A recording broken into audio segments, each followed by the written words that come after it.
It's time for high school football. I'm Jeff Porche, welcoming you to Griffin Field in Geismar for tonight's REV, a game of the week between the Dutchtown Griffins and the Northshore Panthers. Before we talk about tonight's game, let's send it to Jeremy Theriault, who is standing by with Monica Arnold to tell us more about REV. Thanks, Jeff. I'm here with Jeremy Theriault. It's been a big year for REV. It really has been a big year, and then here we are, new school year, new brand for REV. And can you tell me a little bit about that branding? So, sure, I can tell you a little bit more about the rebranding. What we did was we actually combined three different companies. We've been operating as three different companies since 2019, but we decided that at the beginning of 2022, we would make that grouping together of all these three companies. So, as you can tell, new brand, new name. So the REV is? So I'm glad you asked that. It's REV, but it happens to just be an acronym that works for us, right? So the R is Reserve Telephone Company. That's our sister company in Reserve, Louisiana, so the river parishes, St. John and St. James. And then the E is obviously ETEL, which everyone knows here in Ascension. And the V is Vision Communications. That was our sister company in Lafourche Parish. So from Grand Isle all the way up to downtown Baton Rouge now, REV is servicing all those 9 contiguous parishes. And about how many years has it been for all of this to happen? So combined, it's just short of 250 years of telecommunications experience between these three companies. That's a long time. So think about each company being in business for just over 80 years, each of them. Wow, that is spectacular to hear, and we're happy to be here. REV, and we're here tonight at the Dutchtown game. Yeah, kind of convenient. We're both wearing purple. We match. Yeah. I guess maybe Dutchtown has something to do with this. I don't know. But we're pulling for both teams tonight. They're here playing Northshore out of Slidell, so we just wish best of luck to both of them. I was actually going with the purple for the color scheme as to why we chose purple as our color. So why did we choose purple? Yes! So we actually combined the blue and orange of RTC, the blue of ETEL, which has a little bit of yellow too, but then also Vision was red. So those three companies' colors coming together just made sense for purple.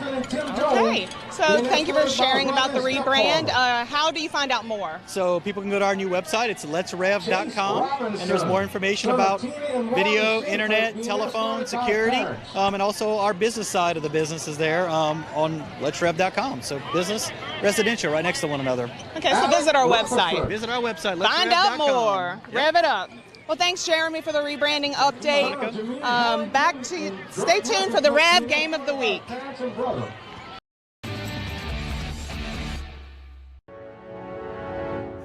Chris's Specialty Foods has been making Cajun meat products for almost 30 years. We do all the prep work so people can have home-cooked meals without spending all day in the kitchen. Everything is done ourselves. With 3 locations in Louisiana and a 4th in Texas, we needed all of them connected to the same system for point of sale and telephone. REV Business set us up, and it's been a game changer. They have everything as national companies, but with real local service. REV Business is authentic Louisiana, just like Chris's. B.T. Chapman and A.J. Pickett with Advantage Therapy are honored and excited to team up with Dutchtown High School's athletics. At Advantage Therapy, we are dedicated to helping our patients regain the highest possible functional status through one-on-one patient care. Advantage Therapy has spent nearly 2 decades providing both outpatient orthopedic physical therapy and occupational therapy to the people of Ascension and surrounding parishes. From all of us at Advantage Therapy, go Griffins! Dr. Brian Hollis is Ascension Parish's orthodontist. Dr. Hollis has an excellent reputation for bringing state-of-the-art technology and the highest standard of patient care to Ascension. He attended LSU Dental School, and he completed a residency to become a board-certified specialist in orthodontics. An avid supporter in our community, Dr. Hollis is married to Celeste Pyron Hollis, and they have 4 children. Dr. Hollis, Ascension Parish's orthodontist. Grow up smiling with Hollis Orthodontics.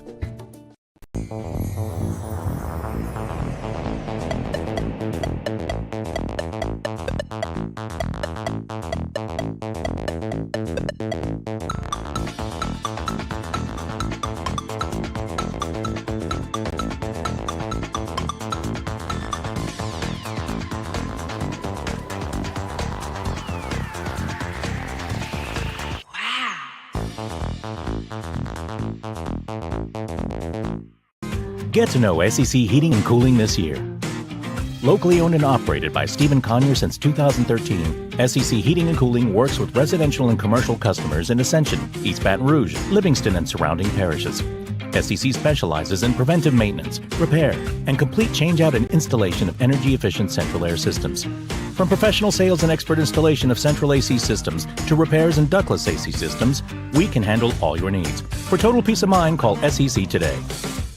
No one teaches you what to do immediately after an accident. Once everyone is safe, your first call should be to an attorney, not the insurance company. Don't let the insurance company take advantage of you at your time of need. Call the Title Law Firm. We'll walk you through what you need to do in real time. But you can take advantage of the Title Law Firm's 30 years of experience. Before you call your insurance, make a free, no-obligation call to the Title Law Firm. Call 756-0007 when you're injured. You gotta call Title. Welcome back to the REV game of the week at Dutchtown High School, Griffin Field, home of the Dutchtown Griffins.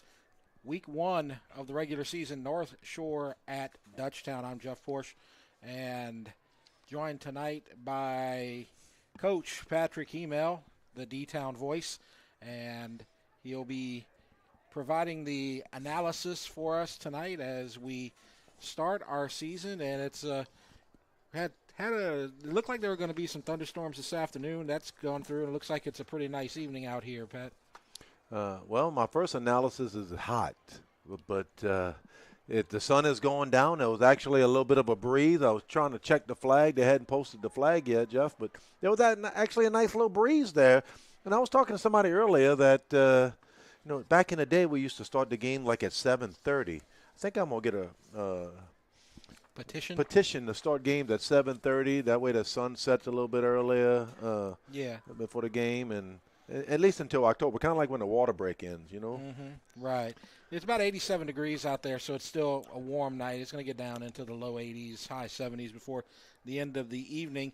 But you can see the visiting team on the right, the Northshore Panthers, and they are in the white jerseys. And Dutchtown getting ready to enter from the left side end zone. And while we've got a little bit of time, let's talk about some of these two teams and some of the things that we have to look forward to here this evening, as it's opening week for both teams. So both teams are 0-0, and you see the two teams there. This is Dutchtown sixth season with Guy Mastretta, and he's 31-24.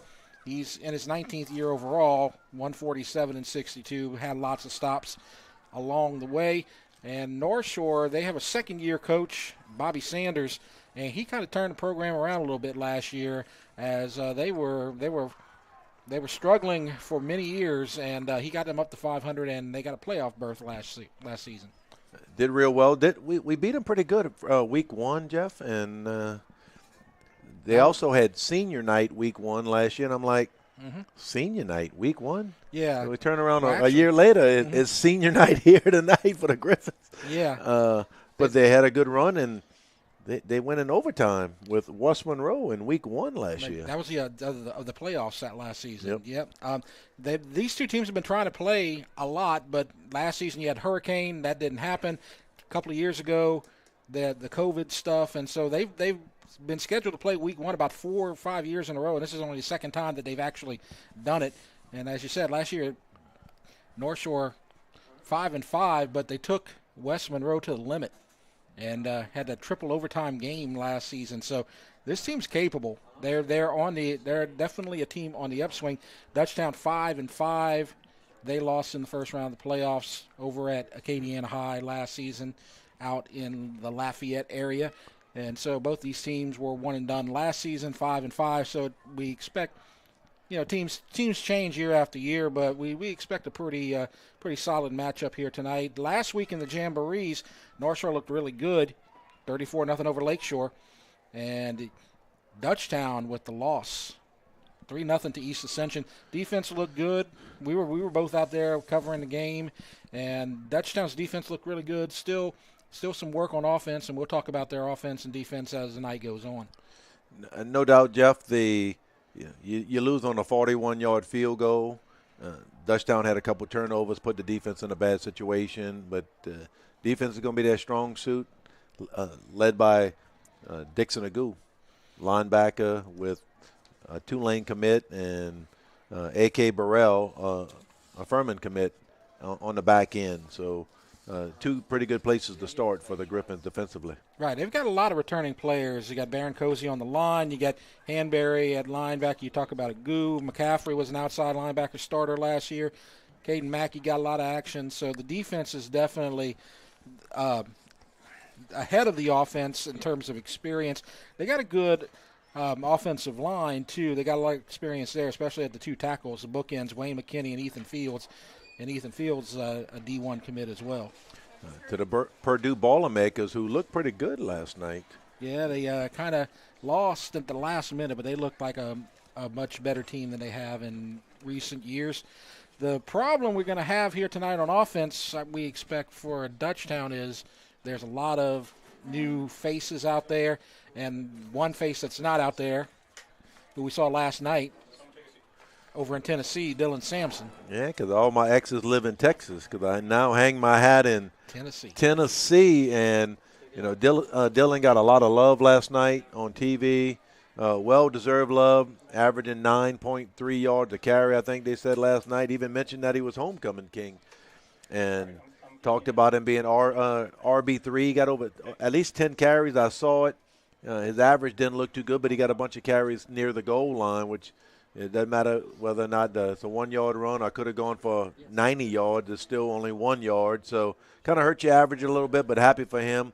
And remember, he hadn't turned 18 yet. That's incredible to know. He's still 17 and looking good on the college field out in Tennessee, even if it is that orange checkerboard stuff.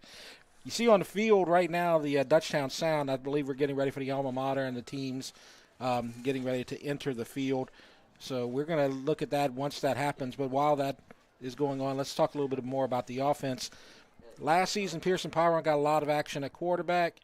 He kind of split time with another quarterback, but both of them aren't really going to play quarterback this season.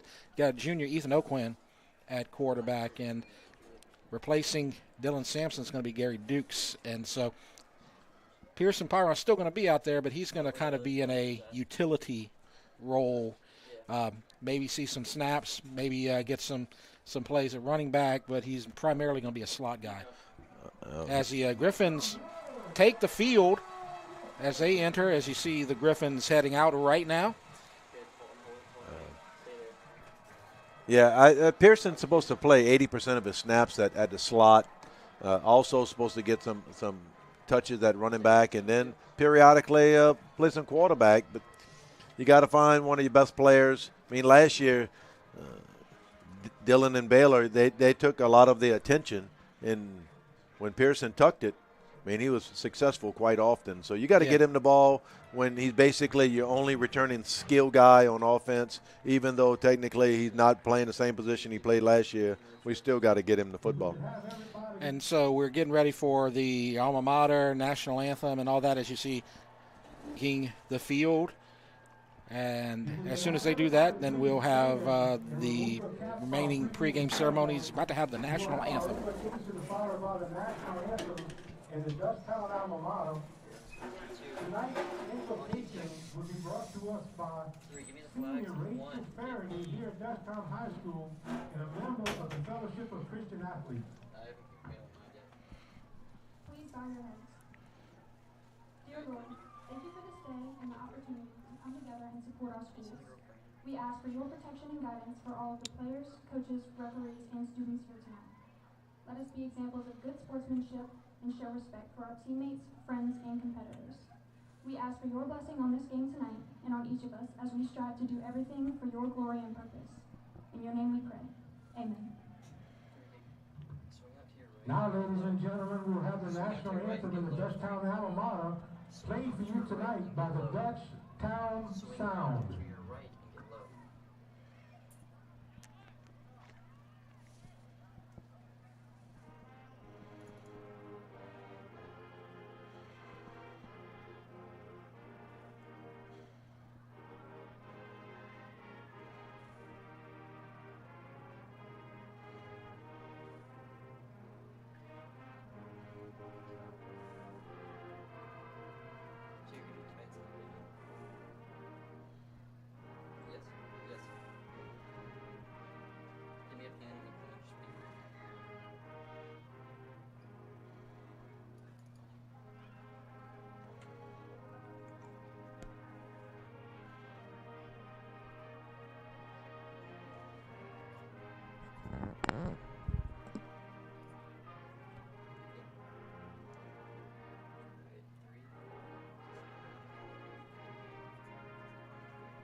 the Dutchtown Sound with the alma mater and the national anthem.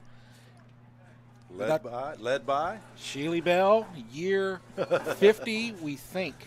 We were told year 50. She won't really tell us what year it is. I think she's been here longer than pretty much everybody. She started teaching about the year I was born, I believe, but still going strong. Still can get up and down that ladder. Yep.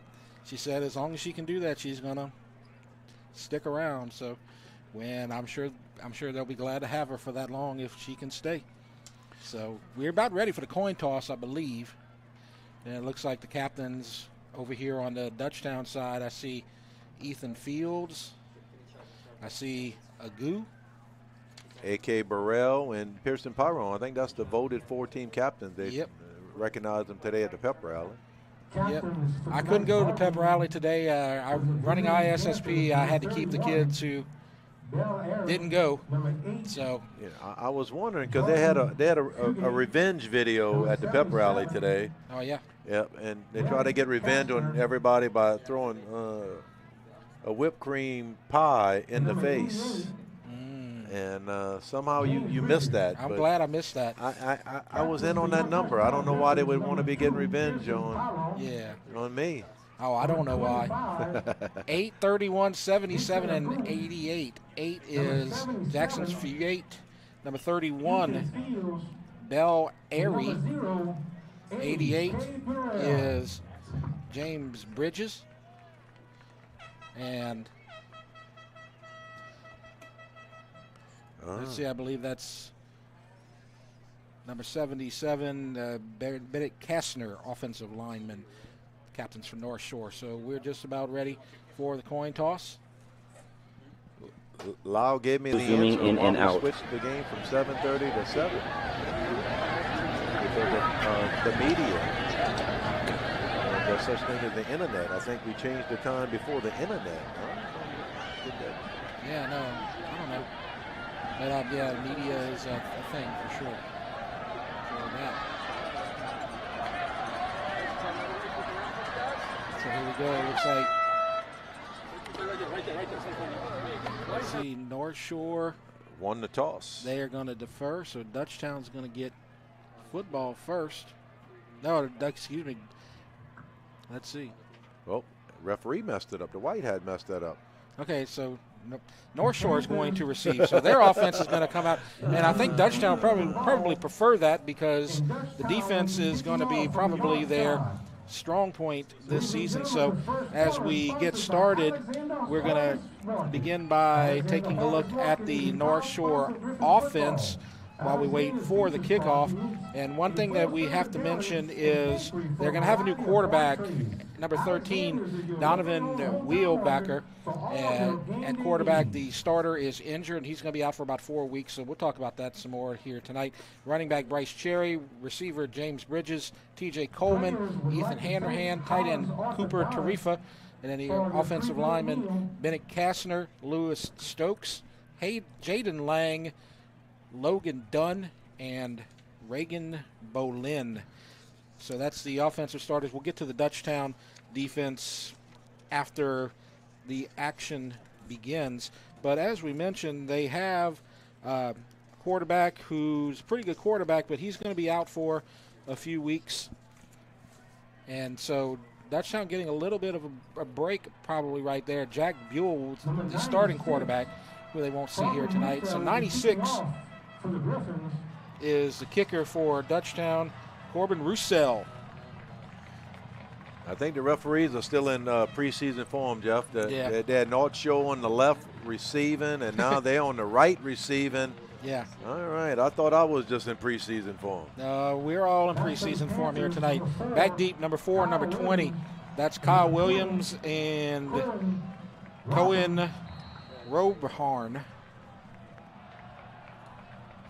And the regular season is underway. And it goes to Robeharn at 5. He's going to try the right side. And he trips over the turf monster at the 22. So the Dutchtown field gets an assist. Maybe Jeff Pyron had a little Down at the 22 A little hoodoo on the field here tonight. I know he's in the crowd. Cole Langlois was on that side, stopped him from turning the corner. Now, I think that ball is supposed to go a little bit closer to the sidelines. Coach Vonado talked to me a little bit during the week. They're trying to angle kick and get it in the corner below the numbers. So we talked about the North Shore offense already. Wheelbacker scheduled to be a quarterback. Under center, they run a spread offense. And there's the handoff. No, it's a play fake. Deep pass downfield. The receiver's open, but just overthrown by a couple of feet. Had a receiver right there. That's number 1, TJ Coleman. And it falls incomplete. Before we get to the next play, let's look at the Dutchtown starters on defense. And on the defensive line, you have Baron Cozy, Diego Spears, and Zion Tremont. Linebackers Carter Hanberry, Dixon Agu, Anson McCaffrey, and Darius Jones. And Mackey and Langlois, Smith, Burrell, and Kling in the secondary. And there's a snap and a tackle way back behind the line of scrimmage, and that looks like AK with the tackle on number 20, Robothorn. Very nice job by AK right there, Jeff. Yep. They had the Griffins outnumbered. There were 2 tight ends. They shuffled the tight end over and was in a wing set, and then they had a motion guy. Quarterback was in the backfield by himself, took the direct snap, just couldn't get everybody blocked. Great job by safety. So now, shotgun situation, 3 receivers in tight on the right, and looking that way, deep pass, way overthrown. Looking for Coleman. Coverage was there that time. Langlois. Yep, Cole Langlois. So it's going to bring up 4th down. So a 3 and out. Good job by the Dutchtown defense. North Shore likes to throw it around, Jeff, and with that quarterback being out, Coach Harrell told me they still like to throw it around. Yeah. Looks like that's what their plan is right now. They got a huge offensive line to protect them. They average over 300 pounds. Probably the biggest offensive line Dutchtown's going to see for a while here. And that's why I was convinced on that first play when you and I were both fooled. I thought they were handing the rock. Yep. So Burrell's going to be around midfield to take this punt. And it's a line drive. Don't know if he's going to get his hands on that. And it's rolling. Got a good roll. Got about a 15-yard roll. Going to go down to the 45. Dutchtown's going to have good field position. And let's look at the Dutchtown offense while we have a chance to start. Their quarterback, Ethan Oakwin, running back, Gary Dukes, and Chris Lagarde. They're also going to have receivers Pyron, McCoy, Adams, and Rutherford. Tight end Dylan DeSherry. Offensive line Wade McKinney, Jaden Green, Chase Cangelosi, Hunter Lowry, and Ethan Fields. And we are ready to go. 1st and 10. 1 back. Dukes, shotgun. Movement on the right side. I think either the left tackle or the right end moved. That would be either Wayne McKinney or the North Shore side. Wait for the officials to sort that out. 5 yards against the and it's Panthers. offsides. That was my first inclination, but I usually get it wrong when I do that. That's early in the season. You can go with it early on. Yeah. So it's 1st and 5. After this play, we'll get to the North Shore defense. So Dukes and Oakwin in the backfield. And there's Dukes trying that right side, breaks a tackle, and gets a 1st down out of bounds to the 37-yard line. And so now we'll take a look at the North Shore defense and the defensive line. Sean Collins, Jamar Bolden, and Grant Simmons. Linebackers, Mastretta. That's an interesting name. Ricky Mastretta, Dewan Jacques, Darren Albert, Jackson Fugate. Cornerbacks, Kyle Williams, TJ Coleman, Brody Dukes. Safeties, Cohen Robothorn, and Jordan Fugate. 1st and 10. Great shot right there at the 43-yard line. And there's Gary Dukes, breaks the tackle, gets 6 on 1st down, maybe 7. They're going to say he got down to the 42-yard line. Good hard running by Gary Dukes early on. Kind of big boying up front up early, Jeff. It doesn't look like North Shore is playing that sniffer back, the Sherry, like it's a two-back, and they're still lining up in a 3-4 look and still get a couple yards before they even make contact. Defense only returns 3 players. Their secondary is their strength, so they may try to run the ball a lot here tonight because that's basically what their offense appears to be early on, and that's going to be no gain. Good job. Nice stop there by Jamar Bolden, number 52. It's going to bring up 3rd and 4. Yeah, they pulled the guard tackle counter trade. Good job by North Shore stuffing that for practically no gain. 3rd down and 4. This may run the ball. You got 2 downs to get it right here. The passing game in the Jamboree was primarily screen passes and little short routes to Pyron and to Sherry. So we'll see if they got both options. I believe a whistle blew before that snap went over Oakland's head. Oh. See if the Dutchtown gets the break right there, or did somebody call a timeout? No, it looks like the referee's talking to Pearson about pull your pants over your knees. I don't know.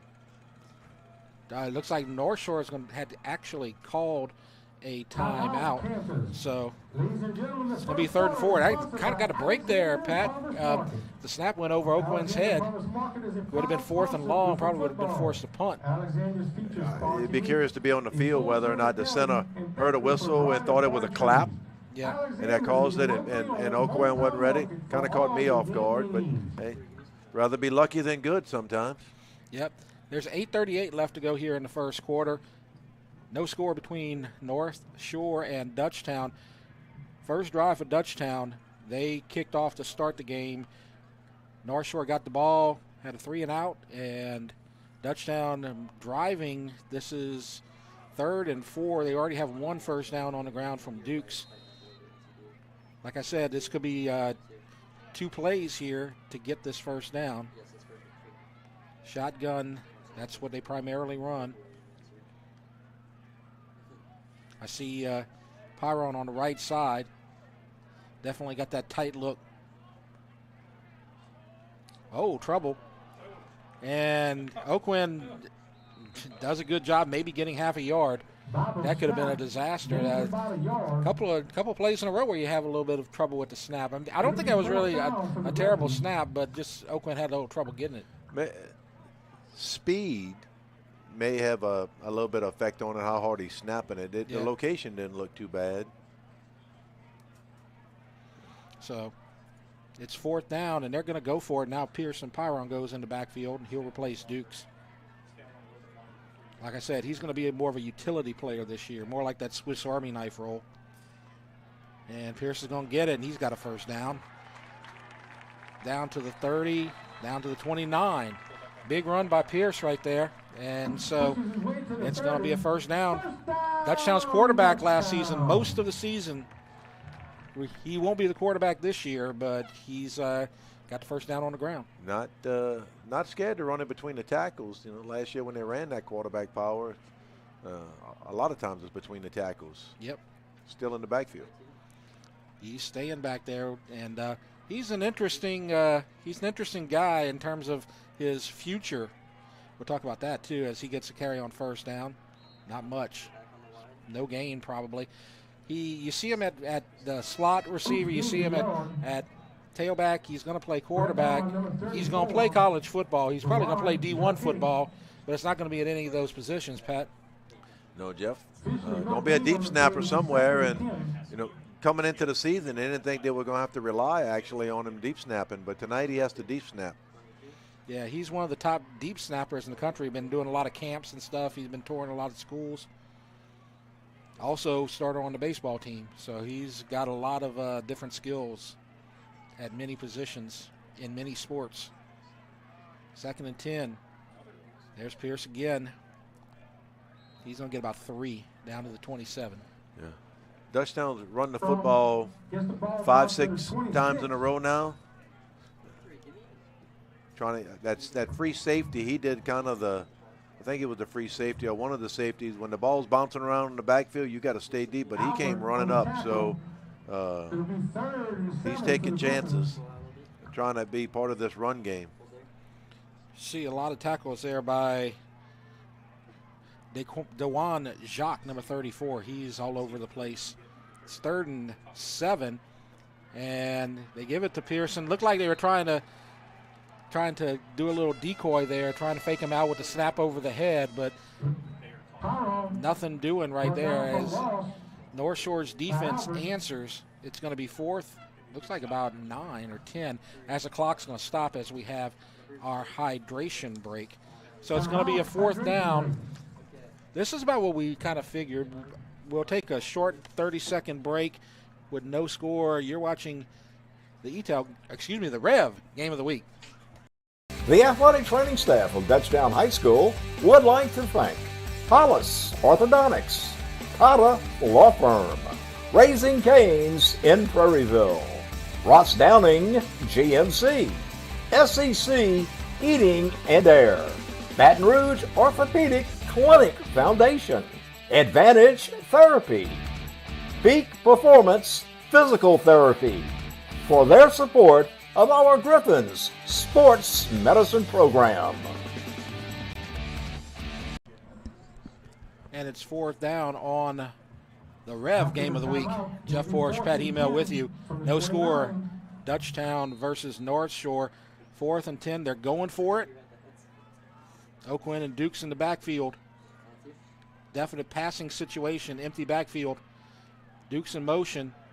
And quarterback's flush the flag. And DeSherry's open at the 5. Will this come back, though, for a hold? That's a nice catch by DeSherry. He was wide open. Number 4 comes in, Williams, to make the tackle, keep him out the end zone.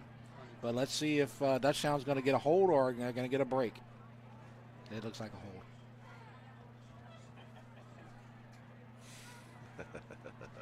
Oh, tough break right there.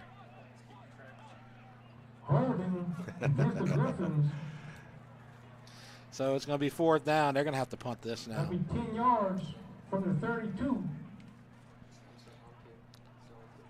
Oakwin kept his cool right there, Jeff. Was able to get flush, keep his eyes downfield. Yep.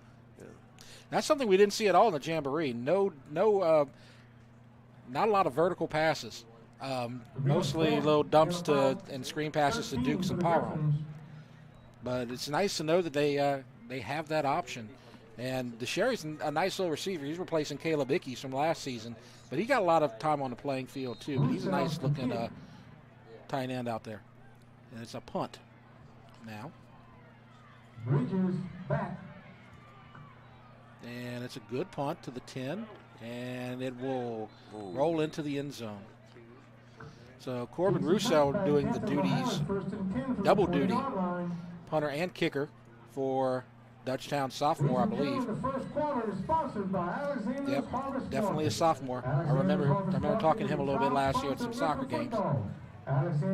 It's one of the advantages of having a good soccer program. You got a good kicking and punting game as well. And North Shore will take over 1st and 10 at the 20. They started with a 3 and out. Dutchtown drove the ball, got it down to the 3, but a penalty brought it back. And now round 2. 5:35 left to go in the first. Will Becker is the quarterback. And there's a handoff. And not much for Cherry right up the middle. And you got some big guys right there. You see the players like Tremont and Cozy and Spears coming in making that tackle. So it's going to be 2nd and 9, a short gain down to the 21 and a half yard line. New quarterback, at least I think. Yeah, I believe they've been rotating, doing a little bit of wildcat out there as well. And they hand it off and tripped. I believe the trip will be credited to number 34 for the Griffins. That's Blake Bowie. So it's a short gain. Could have been a little bit more, but a good break for Dutchtown. And a quick pass and a little screen and the good blocking downfield. They get the first down. Nope. They mark it do short. Did they call him short? They mark him out at the 26. Oh, okay. He stepped out of bounds. He's out of bounds. That was Bridges, I believe, number 88 with the reception. So that's a good break for the Griffins because they had that little screen set up and there was good blocking downfield, but Bridges stepped out. A little far on the other side of the field from us, but didn't see any complaints by the North Shore staff, so they must have saw what the referee saw. So punting situation, and AK going back to about his 45 again. Dutchtown should get good field position. This is about where North Shore punted. So back-to-back 3 and outs. Now they're just going to replace their entire offensive line. Now some substitutions for the Griffins. Play clock. Down to 7. They're going to have to call timeout. Yeah, that'll take the 5. Oh, they got, Yep. They kept their offensive line, their whole offense on there, and Dutchtown got in the punt return. I don't know if they were waiting, what they were waiting for. I wasn't expecting them to go for it on their own 26-yard line in the first quarter.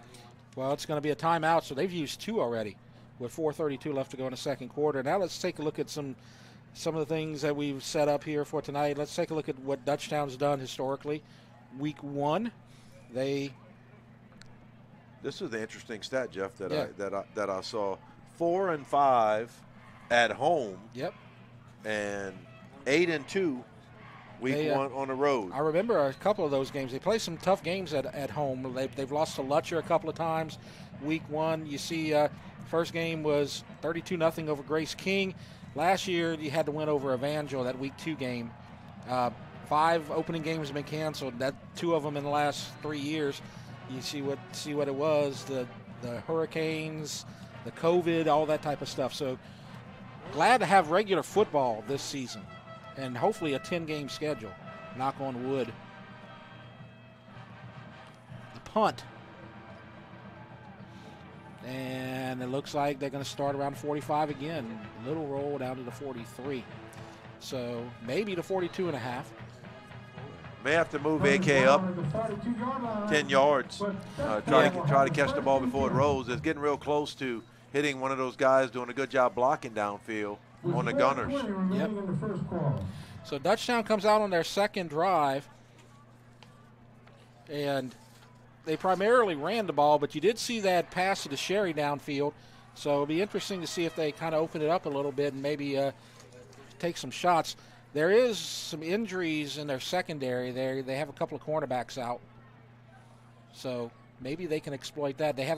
We looked at the starters, and one of the cornerbacks is 5'7". Don't know if we got any receivers that can exploit that height advantage. As Pearson gets it on a little shovel pass, loses a couple. Nice play by number 52. Yeah, that's Jamar Bolden coming in from his nose guard position. Bolden on the tackle, loss of about 3. So it's going to be. We got him listed as a nose guard, Jeff, but he's not playing. He's playing left end for those guys. Number 9 is playing nose guard for him. Grant Simmons, 6'1", 250 junior. He's also listed as a tackle, but they have number 7 out there on the other end, who's not listed as a starter, but that's Fugate. Yeah, actually. He's playing outside backer, strong safety. Yeah. 2nd and 13, and a deep pass downfield, and he had Pearson open, but overthrew him by about 5 yards. Sorry to overstep you. I was getting excited. I know. It was, you saw him kind of accelerate, and he went right past the secondary, but ball falls incomplete, and so it's 3rd down. They took advantage of that earlier with that pass to the Sherry, but the holding negated it. You know, they're a little light up front. Look like they put some bigger guys on the defensive line, Jeff, but they've been committing 8 or 9 to the run. So Dutchtown's going to have to take a chance, and they missed a shot right there. That ball's a couple feet shorter. Yeah. And it's 6. Dutchtown doesn't really have a home run threat like they often do on the passing game. But there's Pearson, and he missed him again. That time by about 1.5 yards. And I tell you what, you got to put a little asterisk by that because they're noticing that they can go vertical if they can connect and get the timing right. North Shore is obviously not respecting Dutchtown's passing game, and they flat-footed at 5 yards. And Pearson, yeah, he's a snapper, but I mean he's a 4.5, 4.6 kid. Yep. He's a good utility player to have. Roussel to punt again. Sky high. And a fair catch at the 32-yard line by number 88, James Bridges. And so it's first down. So and a flag on the play. Flag on the play, Jeff. Okay, let's see what it is. Where is it? Is that around 45? About the 47-yard line is where the flag's sitting. The white hat's talking. Look like it's against North Shore. So this is basically a stalemate if they mark this off against North Shore, because North Shore has been around the 20-yard line all night. Dutchtown's been around the 45 a lot of the night. So basically, it's just a complete stalemate so far, about 9 minutes in. 3:21 left to go in the first quarter. North Shore 0, Dutchtown 0. Rev game of the week. Jeff Porche, Patrick Hymel with you. And a lot of camera guys, a lot of helpers, a lot of good production crew. Everybody's out here tonight over at Griffin Field. Got our directors out here, Nolan and Andre. Good to be back. 1st and 10. Quarterback. Deep pass. Oh, he's wide open. Underthrown, but he got to it. Past midfield. Got past 2 guys. Ball was loose, but that was after he was down. And is that AK downfield? Got beat, I believe. Let's take a look at it. Yeah, if we can check the replay. If that pass was in stride, that's 6 points, easy. Yeah, that's Hanbury and Burrell on the coverage. And first down and handoff up the middle. That's a direct snap to number 20, Jeff. Yeah, we saw that earlier. That's a Robothorn. It'll be 2nd and 8. Picks up about 2.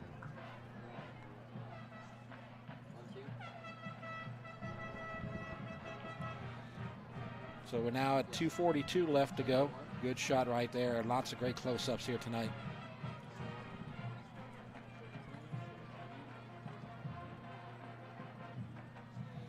And quarterback's going to keep it. That's Robothorn again, coming out of that wildcat position.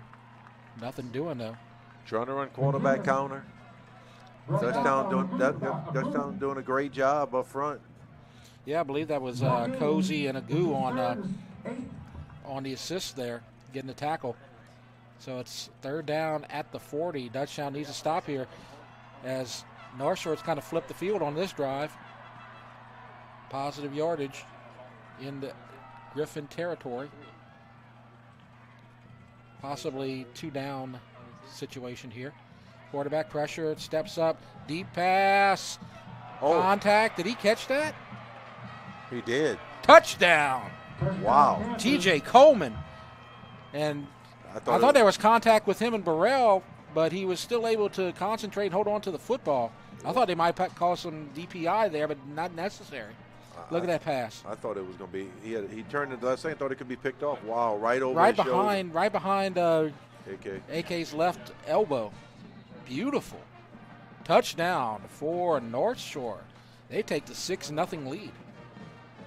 Extra point is good. So North Shore moves downfield on 2 passes and takes the 7-0 lead. We'll be back right after this. You're watching the Rev, the game of the week. The athletic training staff of Dutchtown High School would like to thank Hollis Orthodontics, Tata Law Firm, Raising Cane's in Prairieville, Ross Downing GMC, SEC Heating and Air, Baton Rouge Orthopedic Clinic Foundation, Advantage Therapy, Peak Performance Physical Therapy, for their support of our Griffins Sports Medicine Program. And we're back as it's 7-0 as North Shore takes the lead on the long pass to Coleman from Wheelbacker. Wheelbacker, the backup quarterback, doesn't look like he's missing a stride there. As Coleman, two-way player, offense and defense, also a cornerback, plays in the secondary for North Shore. So he's one of their star players. And the kickoff goes to the 15. And Duke's got a big hole, and then he runs into traffic at the 35. Quarterback from North Shore, they're putting him in on passing situations and putting pressure on the kid, but two nice balls. His last two long completions. They were inside the 20. And I don't know if they gained 10-yard rushing the ball. Probably 78 yards of that drive was in the air. So one thing that we didn't mention, the extra point from Belle Airy, female kicker for North Shore. 1st and 10. And there's Gary Duke's big hole near a first down, probably about 9. So can I crack the first joke that she got some air in the ball? She got the airy under that ball, I can tell you that. There you go. Yeah, I was waiting for you to do it. 2nd and 1. Dutchtown trailing 7-0. Dutchtown took their shots and missed, Jeff, and North Shore took their shots and got it. We'll see them take some more. Absolutely. So Dukes, maybe. Depends on the spot. I think he's going to get it. The guy on the far side looks like he says yes. Dukes up the middle. Just got word. Yeah. Harry got voted team captain. Yeah. Popular player. First down, Dutchtown. She got a chance to be homecoming queen, too? I don't know how that works. I bet you she's in the running. This could be the final play of the first quarter. It's 1st and 10. Low snap. Oakland has it. Pressure, sack. Ball's loose, but whistle was blown. Sack from Jamar Bolden, number 52. We've called his name a couple of times. Oakland's helmet comes off. High school football, you got to come off a play. Looks like it. Clock is stopped with the sack. Well, you got to come out of the game. Yep. Clock's going to run out. They're at 7 now. The clock continued. So if he's got to sit out a play, it'll be the first play of the second quarter. As the first quarter's over, 7-0. North Shore with the lead over Dutchtown. We'll take a break. You're watching the REV, Game of the Week.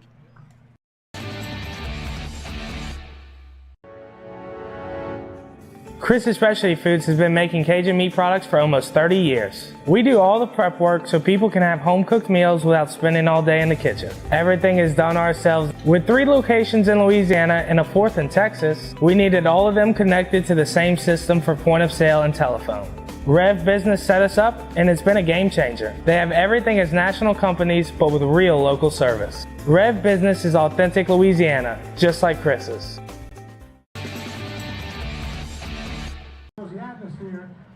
Second quarter about to begin at Dutchtown High School, Griffin Field. Jeff Porche, Patrick Hymel, REV Game of the Week, North Shore 7-0 over Dutchtown. This is the second all-time appearance between these two teams.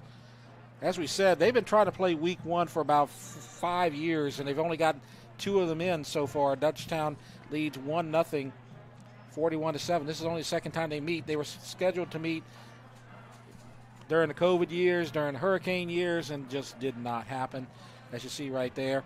So catching a break here. These two teams are more familiar in baseball. 2009 state championship game, North Shore beat Dutchtown. But then in 2018, Dutchtown went to North Shore and swept them in the second round. So, you called that game? Oh no, I wasn't there yet. I don't think that was a road game. We probably didn't cover that one. Second down. And direction after Pearson. Yep. Pearson and playing Wildcat. Yep. And he gets back to the original line of scrimmage, making it about 3rd and 10. They might give an extra yard. So he got about 8 or 9 right there after the sack on first down. Oakland back in after his helmet coming off.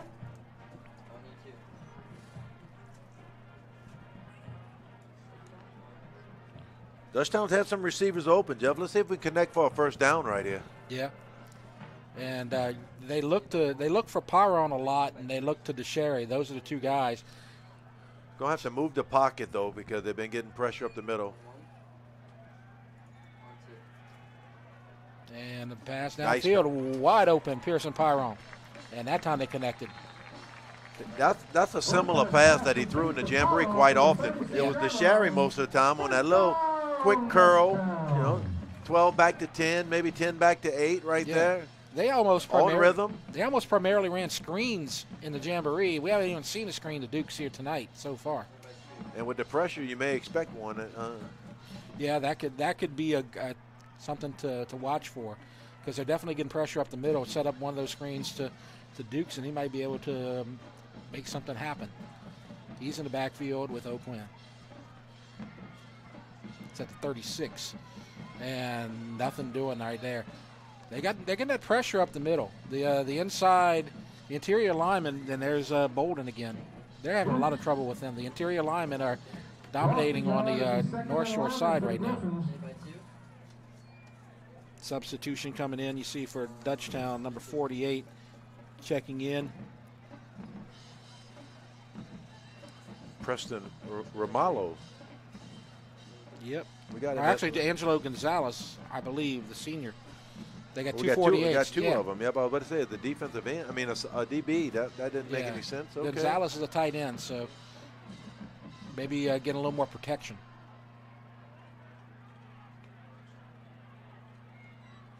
And this time Oakland with the keeper. Haven't seen that much today. No, there hadn't been a pull. Gets about 4. So it's going to be third down and fairly long, about 8. Again, 2-down territory right here. 9:47, North Shore scored in their last drive at 7-0. The difference between this year's team and last year's team is Dylan Sampson. And I realize that goes without saying, but Dylan, every time he touched the ball, I looked to see where Dutchtown was at on the field. Yep. Because he can go 40, 50, 60 yards. It's not going to come that easy for the Griffins this year. Yeah. They're going to have to go 5, 6, 8, 12, 4. Mm-hmm.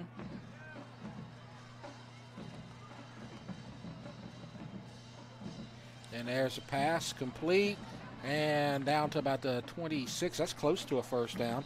That's Tyler Adams at receiver. His first catch of the day. Nice block. Nice block on the edge by Pearson. There's a flag on the play, I believe. Looks like the official coming in. Oh, they call Pearson for a chop block.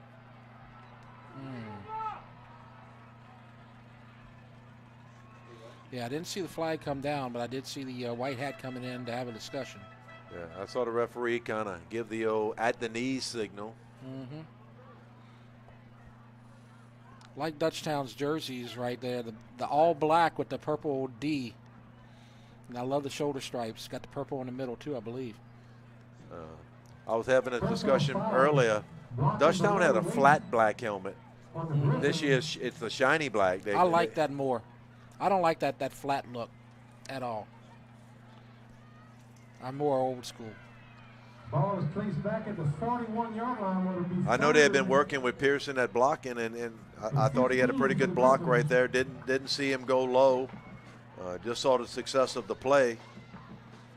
And Pat, with the pressure and the issues possibly with that, this might be a situation where you try to look for Dukes right here. On that screen. Coming out that backfield. 3rd and 15.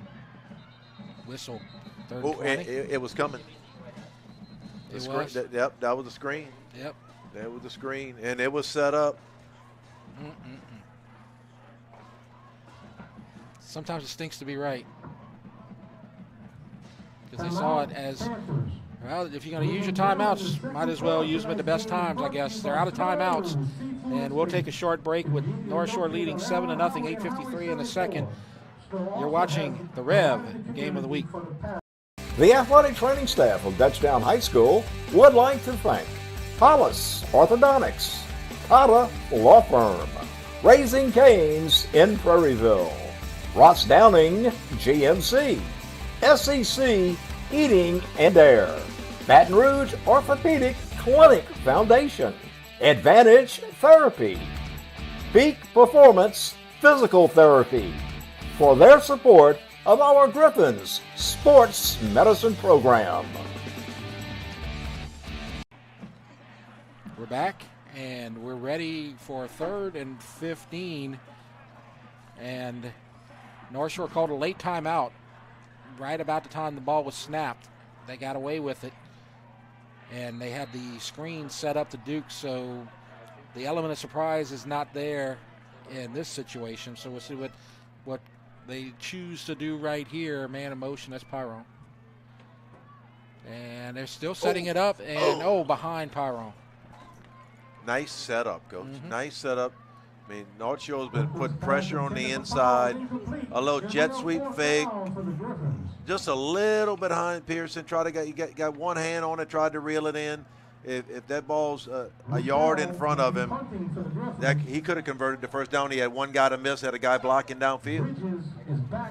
So because of the penalty, it's no longer a 2-down situation. They're going to have to punt with Russo and try to pin North Shore back deep. He's had good hang time on his punts so far. Low snap. And it's going to go out of bounds. He angled it, tried to angle it. Probably going to be around the 20. That's my guess. Still moving. On the far side, they're looking at like the 13, 14-yard line or 12. They got Wow. They got it at the 19. Oh, okay. They do set it up.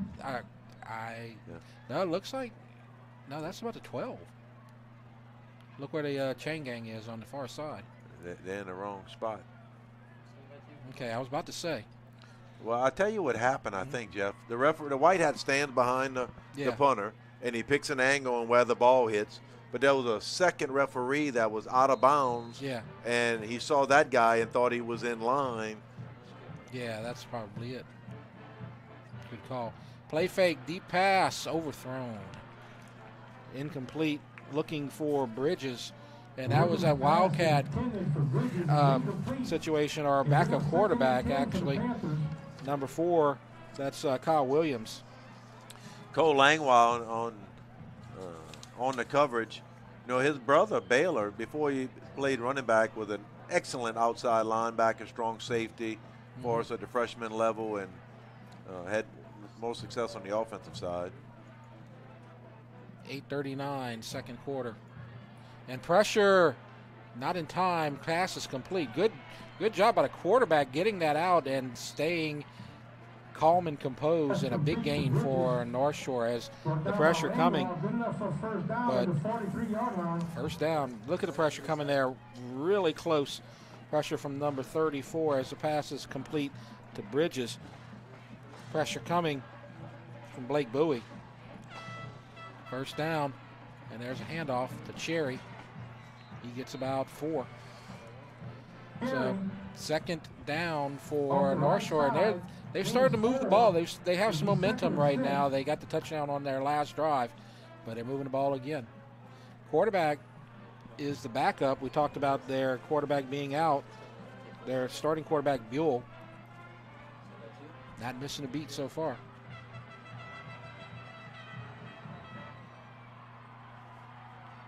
And a play fake, downfield, overthrown. 88, they're throwing it to the big wide receiver. Yeah, that's Bridges, 6'1", 210. He looks taller than 6'1", maybe because our DBs are short. Could be. 14, no, that was 88, no, 88. Yeah, 88. James Bridges, 6'1", senior, 210 pounds. He's a nice-looking ball player out there, well put together. Yep. They got a couple of receivers like that. We've already seen T.J. Coleman burn the secondary. And now they're looking to the right, complete, and tried to strip, couldn't get it, and it's a first down. That is 2 nice passes, Jeff, by the quarterback, because he's throwing that out from the other hash mark, and the running back is just leveraging, or the wide receiver is leveraging outside strong safety. Yep. And if you put that ball on the inside, it could be intercepted, but he's putting it on the outside number and doing a great job. And the receiver did a good job because Hanbury came in hard for that strip, and he was able to hold on to that ball. Because you see that happen a lot. Receivers kind of loose with the ball, and they lose it. He did not. Now quarterback keeper. And that's the other guy again. Wildcat. That's that Wildcat with Robotham. Short gain, about 4. Not really that short, I guess. Maybe 5. Credit to North Shore. They're able to interchange quarterback between 3 or 4 different guys, Jeff, and no problems with the snap. Here's another one right here, Wildcat again. They got a lot of variety, keeping Dutchtown guessing right now. Approaching the hydration break. Pitch. Looked a little awkward, and it's loose.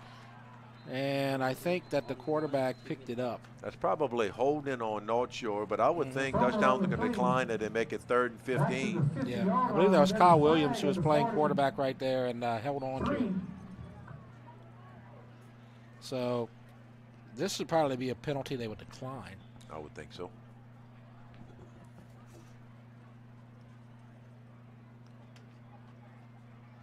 Still waiting. You've seen some penalties come at the worst times. It's been on the Dutchtown side mostly, as you had a long pass to Sherry, knocked out by a holding call. You had a nice pass to Adams that was knocked out by a block. Now you have a couple penalties here on the North Shore side. So so a little sloppy play has affected both teams so far. Probably been more difficult against the Dutchtown side than it is on the North Shore side, though. Yeah. Dutchtown needs something good right there to happen. Thought we were going to be able to scoop and score. Yep, came close. So penalty is refused. It's 3rd and 14. And a snap. Looking deep now, pressured by Bowie, and he's down. 34. That's Bowie coming in as a backup defensive end. That's a tremendous play. He had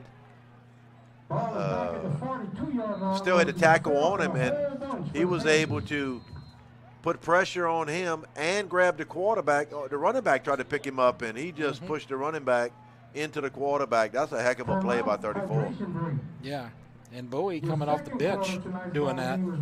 So good for him. And it's 3rd down. And so, excuse me, it's 4th down long. And so we're in the hydration break.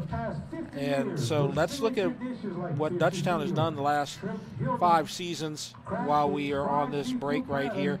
And Dutchtown, they've been in the playoffs a lot, but haven't really gotten past that first round very often. You see, last time they did, it was in 2020 in the regional round. They were 6-2. Last year they were 5-5. We talked about it. Lost to Acadiana. 2019 they had a good season. 2018 they had a losing record, but they were really 500 and lost in the playoffs. And in 2017 they made it to the 2nd round. 2020 was that we went to Slidell and won in the first round. I believe that was 17. I believe 17, and we lost to West Monroe. Yeah, I forget who it was. Bowden. I forgot who it was. We beat Terrebonne. I remember Sampson ran through Terrebonne. That was Mason Smith. Yep. And a fair catch by AK at the 30. I was calling the EA playoff game against Captain Shreve that night. I missed Big Mason Smith. I'm looking forward to him Sunday night, though, Jeff. Woo-hoo. I know. I'm ready for him, man. Yes, indeed. Yeah. Dutchtown ran circles around him that night. Sampson just owned the night, but I tell you what, learning some technique, getting good coaching, he's become one heck of a player. Yeah, well, you can't coach 5'5" to be 6'5" like that either, man, child. Dutchtown needs something good to happen here. We need to pop a big play, Jeff. Get some momentum, get some confidence going here before halftime. 1st and 10 from the 31. And pass to DeSherry, caught. Good grab. Offensive pass interference. I don't know. There's a flag. In the neighborhood of what could be pass interference.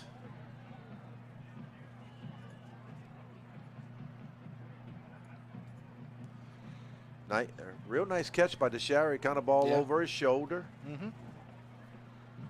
Nice throw by 12. Dutchtown just can't get out of their way on the penalties, though. Still talking about it. AK was in getting some snaps on offense.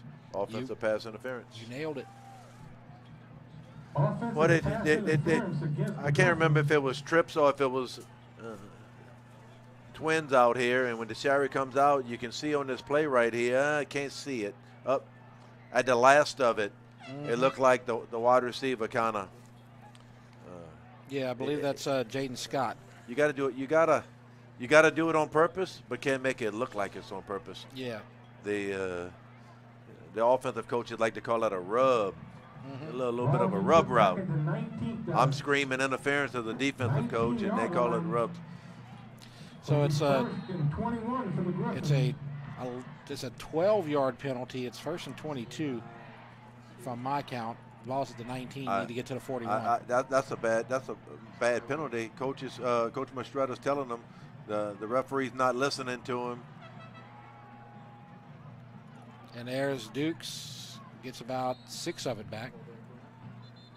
Because how is that a 12-yard penalty? That's 15 from, is that 3 yards downfield? 3 yards downfield, 15 yards? I don't know. Clock running, 5:03. Quick moving first half. Kind of what we expected. We expected Dutchtown to keep the ball on the ground a lot. We talked about being a quick game, Jeff. Yep. Next week, Dutchtown's going to be at Ponchatoula. We're going to be there covering the game. Ponchatoula's playing Walker tonight, so we'll keep you updated on that.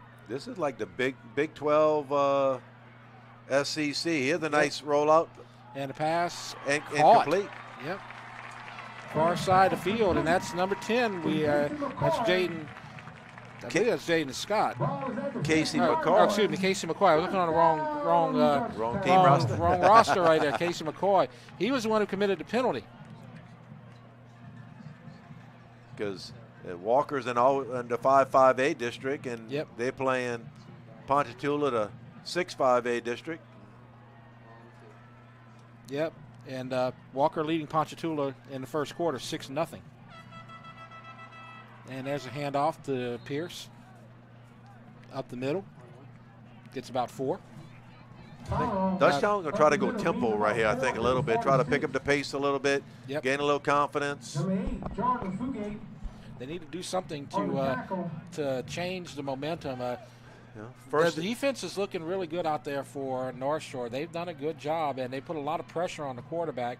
Secondaries look – they've gotten through the secondary a couple of times, but the penalties have kind of negated that. But lots of pressure. Good job by the front 7 so far for North Shore tonight.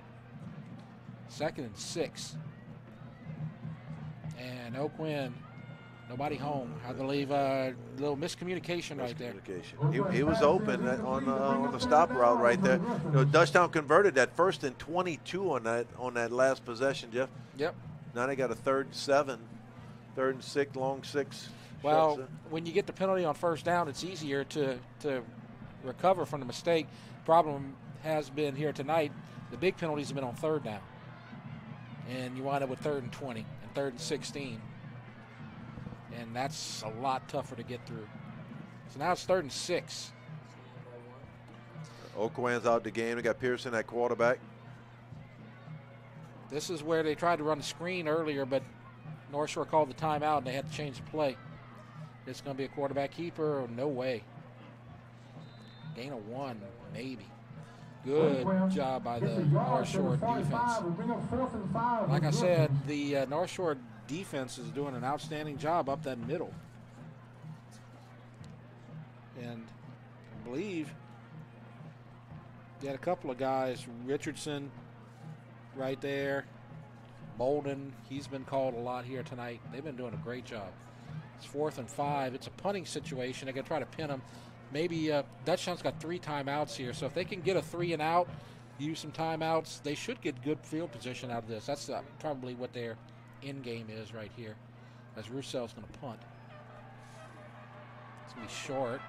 taken. Oh, and I believe that was Dukes who slammed him down. Yes, it was.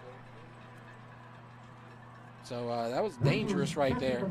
That could have been a disaster for Northshore. He had to step up right into traffic to get that ball.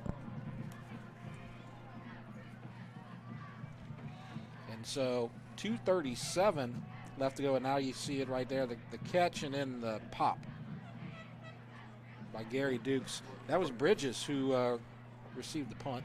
Langlois was the first on the first down the field to make first contact. So 2:37.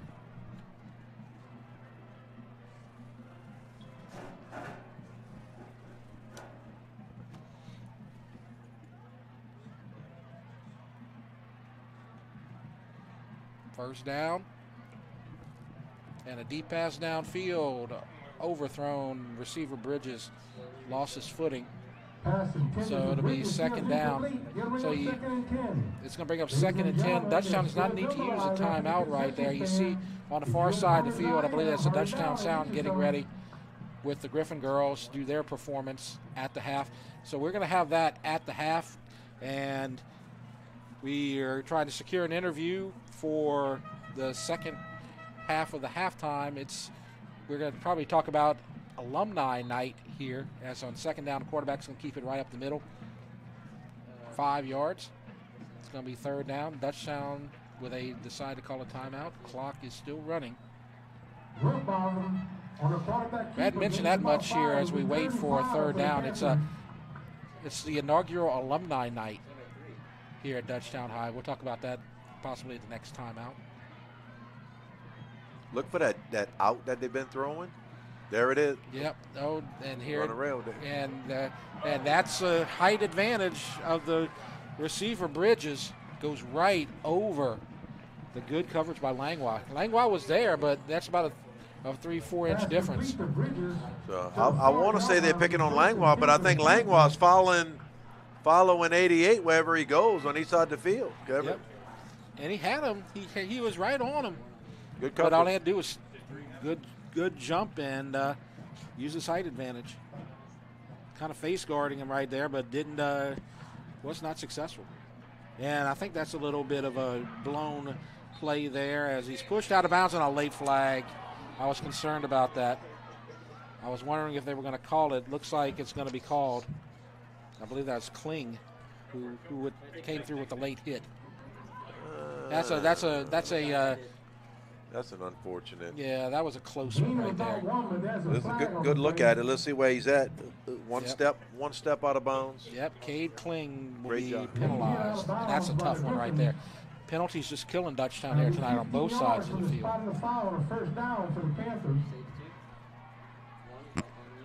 Really, that was not malicious. He wasn't trying to be dirty or anything, but it just had that half a foot out of bounds. Yeah, 15-yard defense got to get a stop, Jeff. I'm not sure if Dutchtown can score 3 times in the second half to pull it out.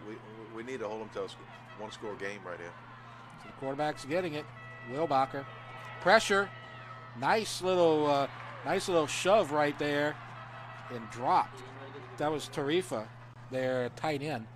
Good job by the quarterback, composure and getting that ball out possibly for a gain, but dropped. Wilbacher? Yep. That's what it looks like. 1:30 left to go. We were thinking Dutchtown might be able to get some timeouts and get the ball back. Now it looks like North Shore knocking on the door. And a little quick pass left side to Coleman. Not much doing there. Good coverage. I believe that's Hanberry. Good open field tackle. Darius Jones, I think, on the coverage as well. 3rd and 9. This is a big play right here. Big stop. North Shore has no timeouts, so they got to hurry here. 1:08 left to go. You got to think they're going up top to 88 again right here. Yep. And we have a whistle. Dutchtown called a timeout? Yes. Dutchtown called a timeout. So we'll keep it here with 59 seconds left. And like we talked about, when we come back at halftime, we'll get the show from the Dutchtown Sound. And the second half of the halftime show, we're trying to get an interview set up. We're going to talk about alumni night. This is the first time that they're trying this, and it seems like it's been pretty successful. They're trying to get a lot of alumni, back in the game, back participating, back coming to the field. That's one of the things that Santa Monica EA do with a lot of alumni participation. Dutchtown trying to get some more of that and starting that tradition tonight. Well, the first season with football was 02 with the JV season. Then 03, I think they played varsity. So you're looking at 20 years now. Yep. So you got a solid alumni base, and a lot of them still here. 3rd and 9, pressure, sack.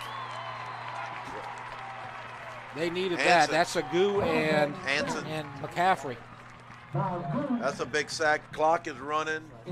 They cannot stop it either. 4th down. They're going to let it run. Yeah, Dutchtown might be content to just go to the locker room down 7-0. 7-0 is manageable. 14-0 when your offense is still trying to find its rhythm would be hard.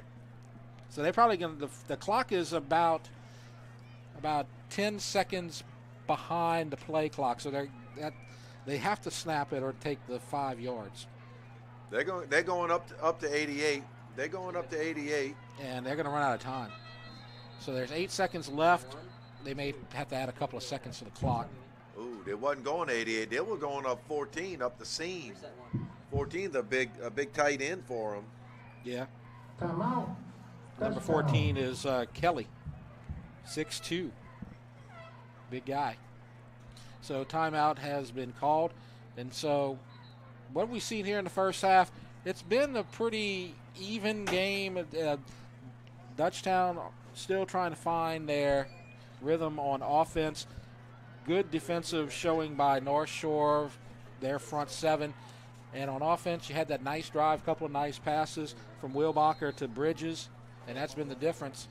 Yeah, the difference is they've connected on their shots, and Dutchtown just overthrew a couple of them. And Dutchtown committing too many untimely penalties. Clock is down to 0. Let's see. Dutchtown heading to the locker room. And so. How did it go to 0? I don't know. Because the clock was stopped because Dutchtown called it. Yeah, I don't know why the clock would have continued there, but it looks like everybody's content with that. So we'll just take it, and so we'll go to the half. It's 7-0 North Shore with the lead, and stay tuned for our halftime show, the Dutchtown Sound, plus possible halftime interview. We'll take a break. You're watching the REV Game of the Week.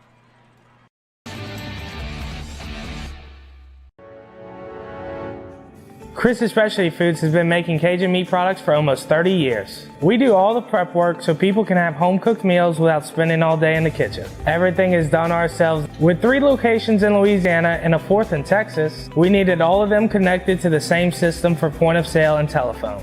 REV Business set us up, and it's been a game changer. They have everything as national companies, but with real local service. REV Business is authentic Louisiana, just like Chris's. BT Chapman and AJ Pickett with Advantage Therapy are honored and excited to team up with Dutchtown High School's athletics. At Advantage Therapy, we are dedicated to helping our patients regain the highest possible functional status through one-on-one patient care. Advantage Therapy has spent nearly 2 decades providing both outpatient orthopedic physical therapy and occupational therapy to the people of Ascension and surrounding parishes. From all of us at Advantage Therapy, go Griffins! Dr. Brian Hollis is Ascension Parish's orthodontist. Dr. Hollis has an excellent reputation for bringing state-of-the-art technology and the highest standard of patient care to Ascension. He attended LSU Dental School, and he completed a residency to become a board-certified specialist in orthodontics. An avid supporter in our community, Dr. Hollis is married to Celeste Pyron Hollis, and they have 4 children. Dr. Hollis, Ascension Parish's orthodontist. Grow up smiling with Hollis Orthodontics.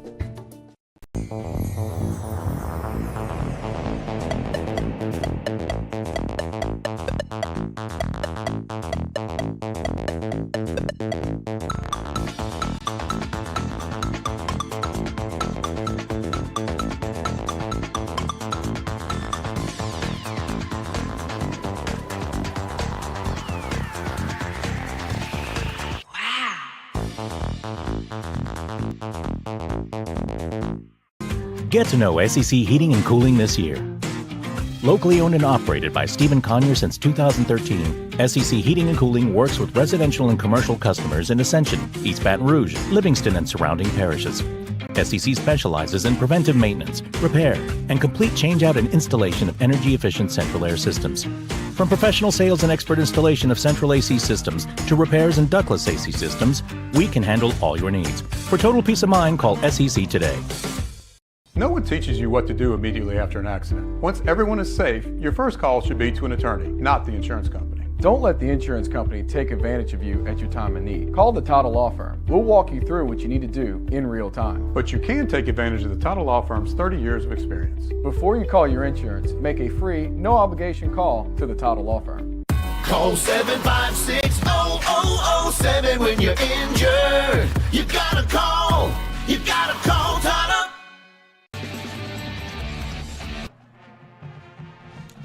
And we're back at halftime, and Jeff Porche, Pat Hymel with you. It's halftime, 7-0. Northshore with the lead over Dutchtown, and we are seeing the Northshore band finishing their brief halftime show, and the Dutchtown Sound getting ready to come out and do their halftime show, so we will get ready to join them as they set up. So we expect a performance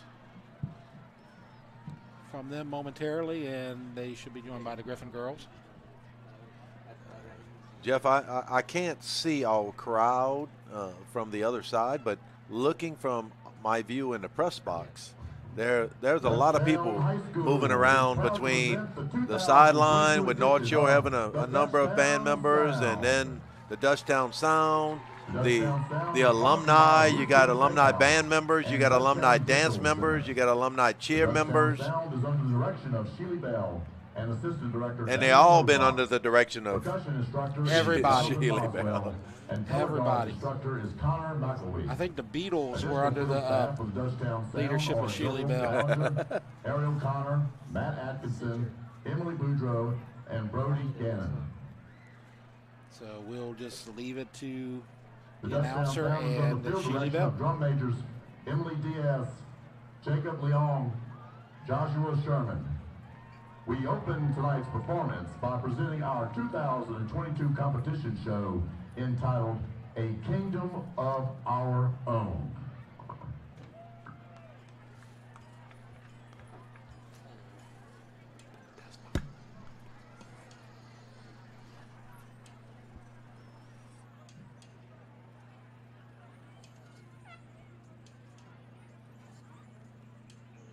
Ladies and gentlemen, the Dutchtown Sound.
Next, we feature our Griffin girls as they perform to the Demi Lovato song, Confident.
The Dutchtown Sound and the Griffin girls.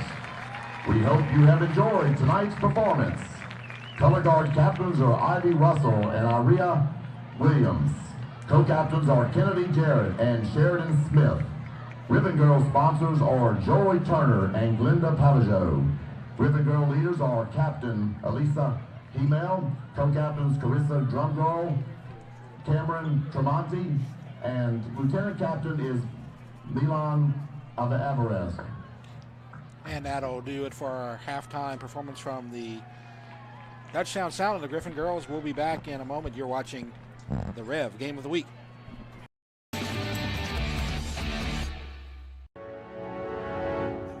Chris's Specialty Foods has been making Cajun meat products for almost 30 years. We do all the prep work so people can have home-cooked meals without spending all day in the kitchen. Everything is done ourselves. With 3 locations in Louisiana and a 4th in Texas, we needed all of them connected to the same system for point of sale and telephone. REV Business set us up, and it's been a game changer. They have everything as national companies, but with real local service. REV Business is authentic Louisiana, just like Chris's. B.T. Chapman and A.J. Pickett with Advantage Therapy are honored and excited to team up with Dutchtown High School's athletics. At Advantage Therapy, we are dedicated to helping our patients regain the highest possible functional status through one-on-one patient care. Advantage Therapy has spent nearly 2 decades providing both outpatient orthopedic physical therapy and occupational therapy to the people of Ascension and surrounding parishes. From all of us at Advantage Therapy, go Griffins! Dr. Brian Hollis is Ascension Parish's orthodontist. Dr. Hollis has an excellent reputation for bringing state-of-the-art technology and the highest standard of patient care to Ascension. He attended LSU Dental School, and he completed a residency to become a board-certified specialist in orthodontics. An avid supporter in our community, Dr. Hollis is married to Celeste Pyron Hollis, and they have 4 children. Dr. Hollis, Ascension Parish's orthodontist. Grow up smiling with Hollis Orthodontics.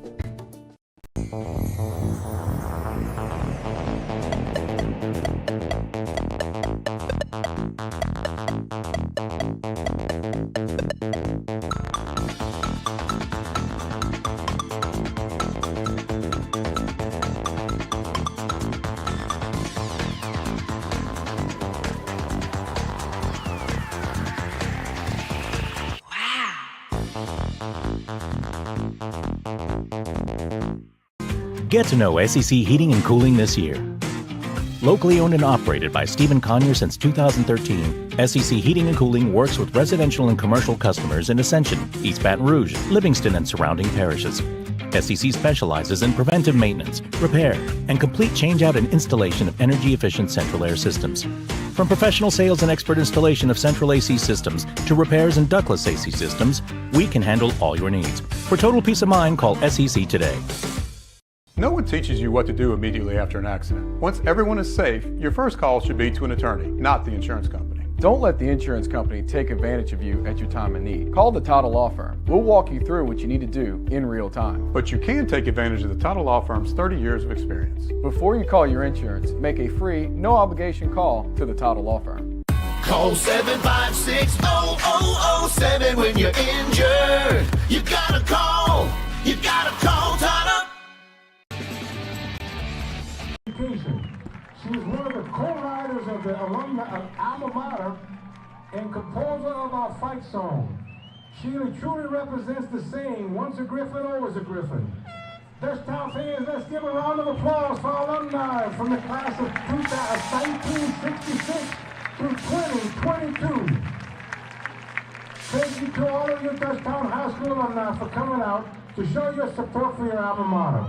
We'd also like to thank our sponsors for the event, Jump and Jive, the Griffin Booster Club, and the Dutchtown High School Alumni Association.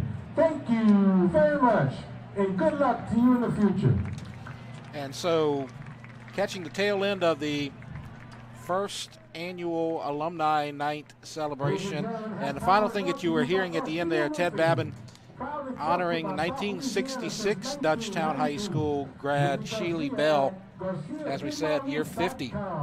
So she predates the current Dutchtown High School, but it was a Dutchtown High School graduate, and so some special attention and love going to her out there. So well deserved.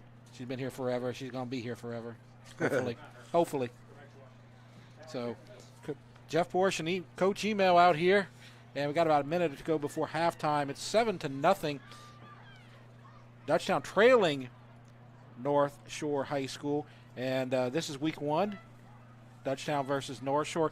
Week 2, we're going to go to Ponchatoula and cover that game. Coach Hymel and I will be out there covering that game, and let's look at the rest of the schedule.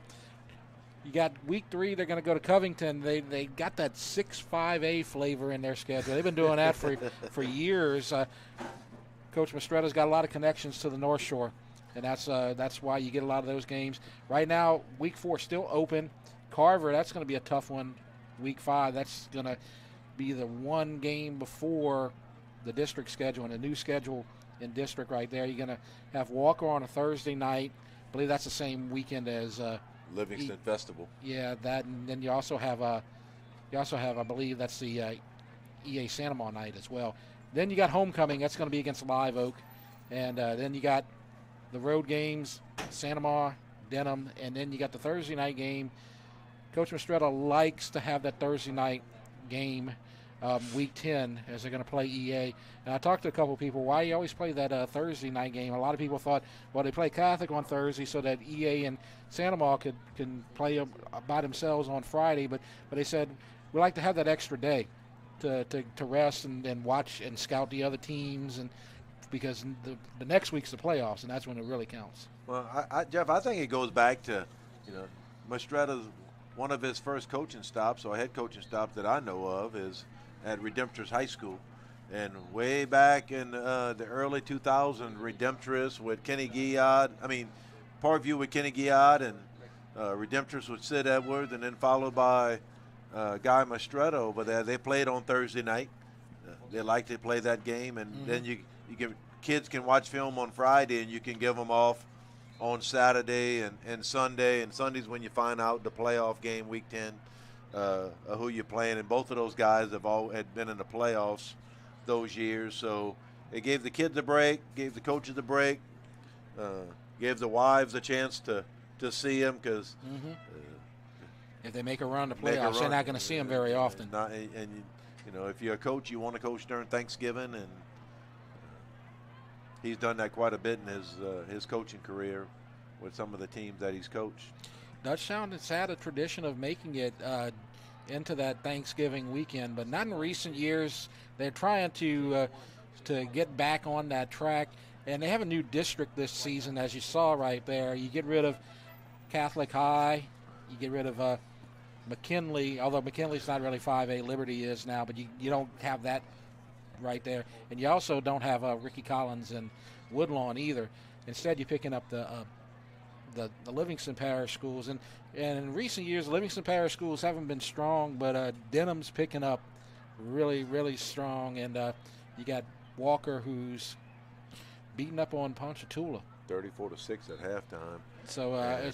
So what you think might be an easier, people are like, oh, thank God we got Catholic and Woodlawn off the schedule. Denham and Walker might be pretty good teams this year. Live Oak is kind of a question mark. We don't know. That's our homecoming game, but it's going to be interesting. The head coach at Live Oak a couple years ago is now at Denham and doing a good job. They actually beat all freshmen Wednesday night. They were supposed to play Tuesday night. Beat them Wednesday night because Tuesday night was the Lightning. Beat us 24-0. 24-0. While our JV went over to Plaquemine and won on a Wednesday night. Yeah. So the JV, they're looking pretty good. They won against EA in the Jamboree. Freshman team tied EA in the Jamboree, but lost to Denham, as you mentioned earlier. So, and now you have the varsity. Varsity lost to EA. They trail. They still haven't scored a point this season, and they've had a couple of opportunities here in the first half as they got downfield, but it's penalties, Pat, that's just hurting them at the wrong time. It's penalties. They need something good to happen. We thought that converting that 1st and 22 or whatever they had, got 1st and 10 about midfield and rolled out over here and got a blocking call that would have been a first down for the Griffins. So they need, this is, last year's senior class, Jeff, had 30 seniors on it, and about 18 of them played for 2 or 3 years on that bunch, so they had a lot of experience, and these guys just need something good to happen to them, I think. And yeah, they've had their moments. Pearson can find some holes in the secondary. We've seen that already here tonight. Having a little trouble connecting, and then you get the penalties. And DeSherry had the one nice catch that was called back. So the passing game was going to be kind of the question mark. But they've had their opportunities, and they're improving, but still a work in progress. We're going to see how they do in the second half because they're going to get the ball right away. As you see, Burrell and Dukes going back. This is a totally different ball game. Early in the game, when Northshore was committing 8 or 9 to the run, and Oakland overthrew a couple of the Griffins, and if we catch one of those and score, we may be winning 7 or 14-0. But instead, Northshore took one drive of 70, maybe 82 yards, I think it was, and 78 of it was probably 2 pass plays. Yep, both of them passes from Wilbacher to Bridges. Actually, Coleman caught one of them. My fault. Coleman, number 1, had the touchdown catch. Had a nice little acrobatic catch behind A.K. Burrell, who had really good coverage. Short kick, taken at the 20 and clobbered. Look at that tackle, and well, look who it is, James Bridges, 88. He's Bridges and Coleman, the 2 receivers. They're studs out there. They're dominating this game. That was Chris Lagarde with the attempt at a return, but just good coverage. And North Shore DN 52 and linebacker 34. They've been all over the field against the Griffins. So 1st and 10, shotgun. Oakland and Dukes in the backfield. And it's a quarterback keeper, and thank goodness, because Dukes got beat down in the backfield, and Oakland keeps it for about 8. Let's look at this. Watch Dukes in the backfield. Everybody committed to him. It's a little midline right there, Jeff. They're not blocking the tackle. They're going inside of him. They're reading him, and that's why he drilled the running back. He's unblocked, and Oakland, nice run, 9 yards. Yep. Didn't see Oakland with the keeper a lot, but good decision right there to give it to him. And there's AK. And a little slip screen gets the first down and about 5 more. First down. Good start to the two good plays. Got to get Oakland some confidence, and 9 yards, and then a first down on an easy swing pass to AK. First time he touches it on offense tonight, I believe. Yeah, he's been in a couple of plays. That's what you might expect. They probably got a couple of special packages for him. They're not gonna really give away a lot in week 1.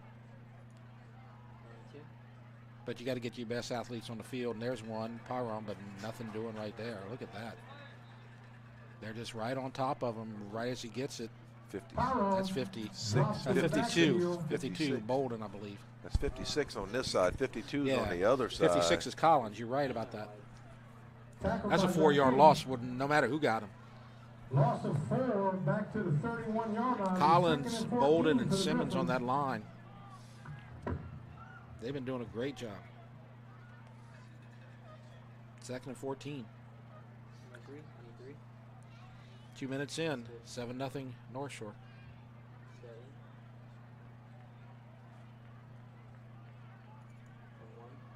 Shotgun. All day, pass. Oh, nearly picked. It was knocked away by number 7 and then nearly picked up on the carry. That was Fugate who deflected it. So they're trying to get to Adams there. Look at the replay. So you see the shotgun. He's looking left even before the snap. He's looking in that direction. And you see it knocked away and then nearly picked off. I believe that's number 8. I'm watching the nose guard right there. He's grabbing off center and dragging him down, like open up lanes for their linebackers. And I don't know, he's doing that or trying to believe to get a holding call, but it's the nose guard that's grabbing off center, Jeff. Oh, really? I'd say our Dutchtown center. 3rd and 14. And quick pass, and it's nearly picked on the rebound as they tried to get it to Pyron. He couldn't grab it, and it's 4th down. Didn't look like that play was going to go very far anyway. So the clock stops at 9:42, and Dutchtown got a first down on the pass to Burrell, but then could not get any further. Roussel, the punter. Back for the Panthers. And Bridges will be back to receive. Takes the snap. Ooh, that's a line drive. And Bridges takes it. Good coverage, but he breaks through the first wave. Gets past midfield. He's hard to take down. I'll tell you what, Langlois had to come in. He was the first guy down there, and then he had to come back and make the assist on the tackle. So that's going to be first down for North Shore. It seemed like I heard somewhere somebody there's no such thing as momentum. It's just confidence. Well, I don't know if it's real or it's not real, but 88 is carrying a lot of confidence right now. Yeah. And given what seems to be North Shore momentum, I mean, he broke several tackles, carried 3 or 4 guys to bring him down. He's been one of the dominant players. Bridges and Coleman, those are the 2 guys that have looked good, the 2 receivers, and also kind of two-way players as well, playing in the secondary. And there's quarterback under pressure, flag, sack. 34. That's Bowie again. Bowie is kind of that spark plug that comes in off the bench. Well, he's that 4th rusher.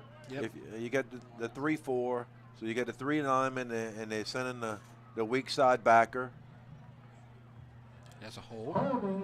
Probably declined. Yes, it is. The loss is back to the 49-yard line, so it'll be 2nd. Bowie has made more plays coming off the bench, more impact plays coming off the bench. As you see the Wildcat there's your running back getting it for maybe a yard. Nice play by AK. Robotham. Rotherham It's going to be a 2-yard gain, so it's going to be 3rd and 15. Now to give them an extra yard. I'm following the chain gang there. They bumped it up a yard. Now the quarterback back in. And a flinch. That'll be 5 yards on the Griffins. Yep. It's 41. Offsides against the Griffins will make it 3rd and 9. Barron. I tell you, timely penalties every time. You see with the defense, you had that late hit near the end of the first half. It didn't cost them because North Shore didn't get points, but it kept Dutchtown from an opportunity to get the football late in the first half. So now it's 3rd and 9, much more manageable. 3 receivers left. Quarterback in. Pressure. Deep pass. And knocked away. Looked like the receiver had it. Bridges had it in his hands. I think it's Langlois on the coverage. Trying to exploit that height advantage again. Was Langlois, and I'm watching 88 run down the field, and I think he's thinking, I got this the entire time, and great job by the Griffin defense. Bowie had pressure again. Kind of knocked away. You had a good job by A.K. Burrell coming in from a safety spot to give some help. And Burrell will receive the punt at the 15. Back to receive it at the 15, I should say. And it's going to take a bounce. This might stop inside the 5. Oh, can they get it? Boy, that is so close, but I think that's a touchback. It is a touchback, boy. It was chasing the pylon, and it just went inside the pylon. Yeah. That was a big play. Dutchtown did not need the ball at the 1-yard line. Yeah, let's look how close that is. It was right on top, parallel, almost. I tell you what. I almost looked like Blake Gillikin out there. It went 80 yards, but it had the right angle. But Dutchtown gets a break, a 19.5-yard break, as it just goes inches on the wrong side of the pylon. 8:21, 7-0, North Shore. Dutchtown still looking for their first points of the season.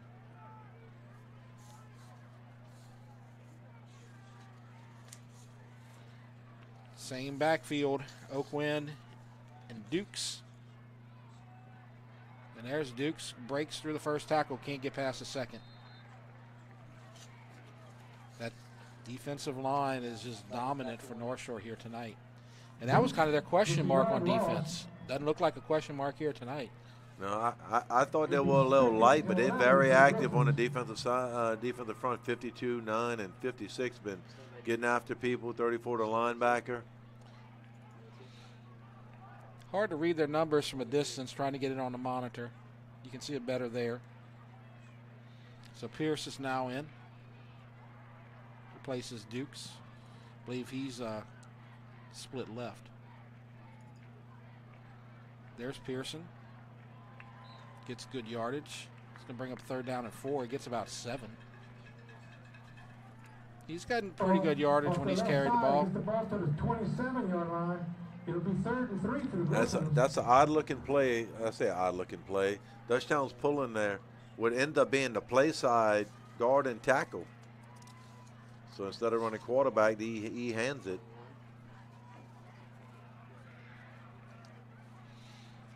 So Pearson does a nice job.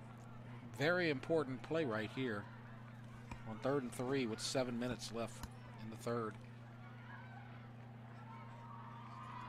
And the quarterback keeps it, breaks a tackle, and he has it. Has the first down. Nice run. Good job by Oakland. I would have thought he had a 4-yard loss, Jeff. He nearly got grabbed in the backfield, but perseverance and a good job breaking a hand tackle right there. So it's 1st and 10 for Dutchtown. Second first down of this half for the Griffins. Halftime score over at the pit. Carver 20, sent him off 14. So strung out and tackled by the shoulder pad. There's Jamar Bolden taking down Gary Dukes again. as we might be getting to the hydration break after this play. It's second down Off the right and side, lost the 13. yard.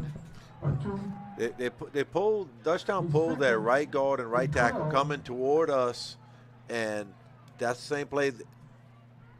Dukes grabbed the football, and 52 was able just to run it down, and there's the hydration break. So we're going to keep it here during the hydration break, and we're going to talk about our upcoming schedule on the REV game of the week. And as you may or may not know, you can go to YouTube and check out REV Sports. That's where you subscribe to get these games, or you can just check them out every night and put the names of teams in. Next week, BT Washington, Booker T going to Santa Ma, Dutchtown at Ponchatoula. That's where we're going to be next week. 2 weeks from now, I'll be out there at Ascension Christian doing the homecoming game. Homer Christian, Ascension Christian, Destrehan at EA. That's going to be a wild one. That's going to be a fun one to watch as well. And as we say, you got Rev Sports 1, Rev Sports 2. So you can like and subscribe them on YouTube. And if you are still watching from home on cable, on Rev TV, Channel 4, there's the replay times for all of our games of the week. So we're glad you're with us here tonight, whether you're streaming it or whether you're watching it on replay on Rev 4. Second and 13, Dutchtown's offense still trying to make something happen. But 7-0, one big play, and you're back tied up here. And there's Dukes tripped after a decent gain. Looks like number 7. Dukes gets the ball to the 30. Number 7 down 7. from North Shore. And it's also number 34, Dewan Jacques, number 7 for North Shore's Fugate. So it's third down and 7. Not a 2-down situation right here. Need to pick it up on third. How you feeling about a screen right here from the Griffins, Jeff? It's possible. They haven't gone vertical in the second half yet. They threw the one pass that was deflected.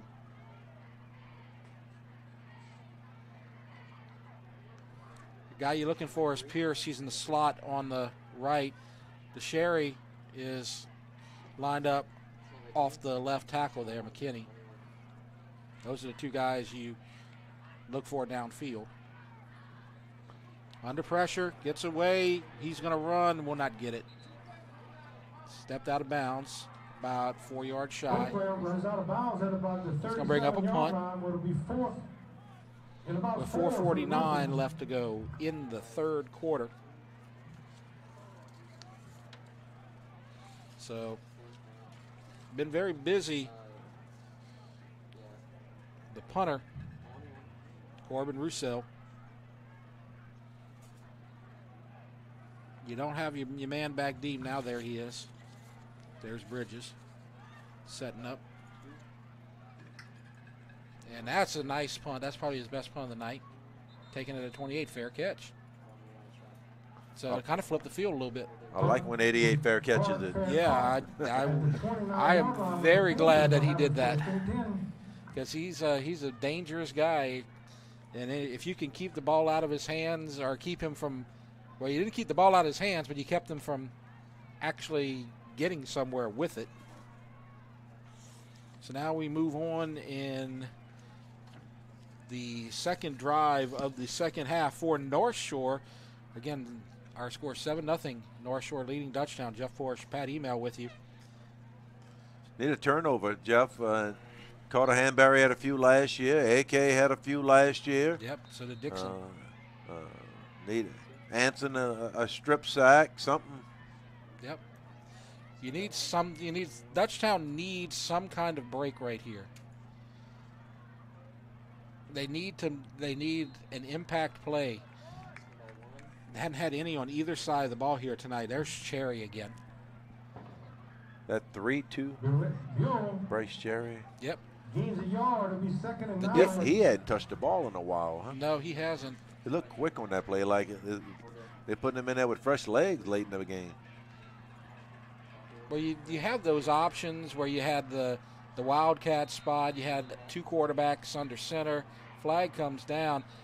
Dutchtown's right side moved. They didn't throw the flag. Then a couple of seconds later, they did. I don't know if that encouraged the left side of the North Shore line to move or what. I don't know if they got into the neutral zone or not. This is a bad angle for us. It is a bad angle. We're on the other side of the They're having field. a discussion. The 2 line judges who you would have thought would have seen him in a neutral zone didn't throw it. The white hat threw it. And there it is. It's going to be a 5-yard penalty. Another penalty hurting Dutchtown. Just those penalties, nickel and dime you. Griffins put the ball right at the 35. That's the story of the night. Penalties on the Dutchtown side and one drive for North Shore where they were able to convert big plays. Other than that, it's been a stalemate.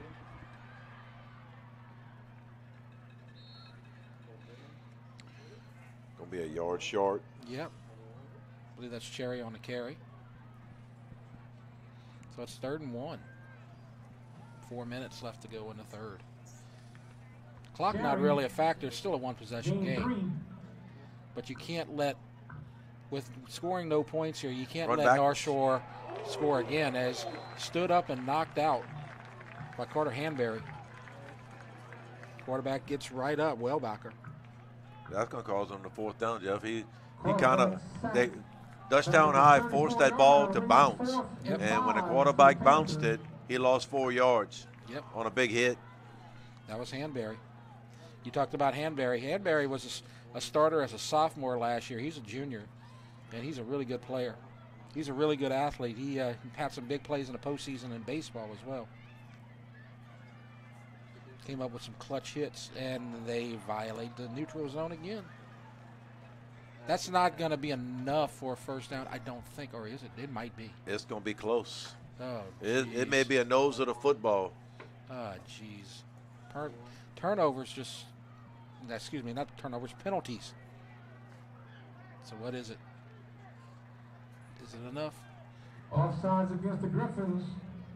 It's 1st down. They're giving it a Give the 1st down. Panthers a 1st down at the 39-yard line. Oh.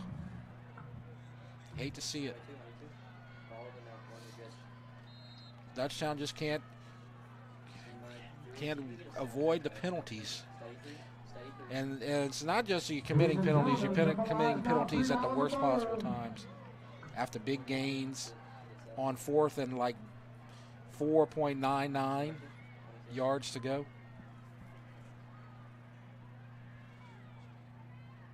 First down, play fake, left side. That's usually their big guy. Blanket coverage and a late flag. Langlois had good coverage, but looks like he made some little hand contact.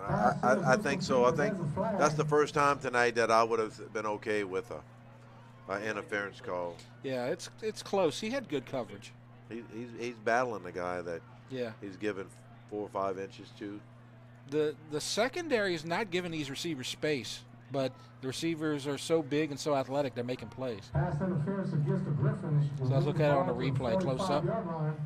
And a 1st down. Yep, a little bit of contact on Bridges. So that'll be a 1st down. Secondary got a new coach this year. Last year's Dutchtown secondary coach, Johnny Walker. Yep. Assistant principal at East Ascension. His alma mater. Yep.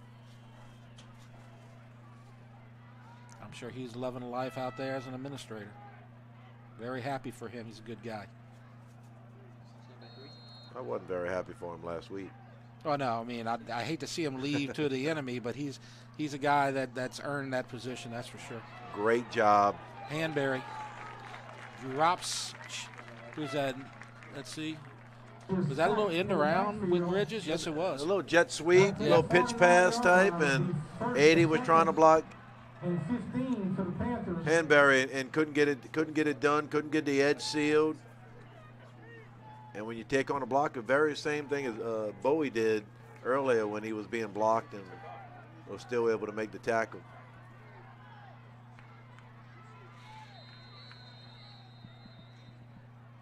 And so we have a whistle.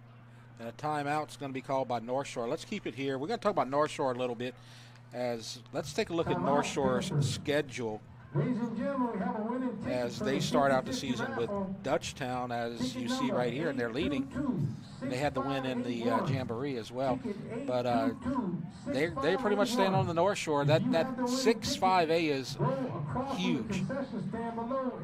I believe there's 8 teams. Eight Yeah. teams. And so they got the Hanville game, but other than that, they're staying home a lot. Salmon is Salmon's 4A. They're 4A. Yep. But Mandeville, Ponchatoula, Fontainebleau, St. Paul's, Hammond, Covington, Slidell, Dutchtown. We talked about that already. They're playing Ponchatoula next week. They play Covington, so they got a lot of common opponents. This is a district that's going to be up for grabs this year because Ponchatoula went to the Dome, and everybody's like, well, they must be the best team. Well, no, they lost a ton of players, and then they lost their coach who retired. And then left, and then came back to another school. Wasn't retirement, yeah. Yep. But when you see Salmon, you think, yeah, that's the team that beat John Curtis in the Dome a couple of times. Ball hit the ground, but they recover it and still going. Let's see what they mark it. 39-yard line. That's 3 yards shy of the first down. So that's a good gain by number 20, Robotham. Panthers off the right side. Now they're going to give him 2 extra yards. The guy, okay, we're waiting. The official is saying 39-yard line. Then they marked it to the 37, and the guy's saying, "Wait a minute, get back here." There you go. Direction, the spot's back at the 39. 3rd and 3. Quick pass, Bridges, complete. Has one guy to beat. He does, first down. I believe pass complete to Bridges. There's a player down. I think Langlois. I think it's Langlois. Yeah, Langlois tried to get him down, but just a size mismatch right there. And so he's going to stay down for a second. And let's keep talking about North Shore for a minute because we can talk about what they've done the last 5 seasons. As we talked about, this is a team that was 5-4 last year, made the playoffs, and you didn't think they'd do much. Then they went to West Monroe and took them to 3 overtimes. And so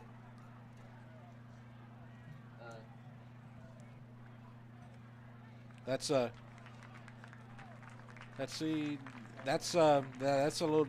different thing that we have on the paper there. Last season they were 5-4, then lost, and then before that they were 6-2. They had a 8-3 season. Yeah, okay, there we go. So North Shore, they had their season. They had their season last year where they were 5-4 and then lost in the first round. So any team that can hang with West Monroe for 3 overtimes, you know that they're a decent program. 151 third quarter. And pressure again, pass downfield, and is it picked? Interception. Yes, it is. I believe that's AK. It is. At the 4. That might be the break they needed, because if North Shore makes this a 2-possession game, they might have it in the bag. You had pressure there. Pressure came from number 70, Spears. We talked about it earlier, Jeff. Big plays need to come from your experienced guys, and the last time Dutchtown was on defense, Carter Hanbury made a couple nice plays. Yep. There's AK returning free safety, making a big play for the Griffins. The guy who usually was a big player, I mean, those guys made big plays. One guy they're missing this season, Vadney, graduated. He had a lot of plays in the secondary and that linebacker spot. But they've been doing a pretty good job as the ball's on the ground and they get it right back.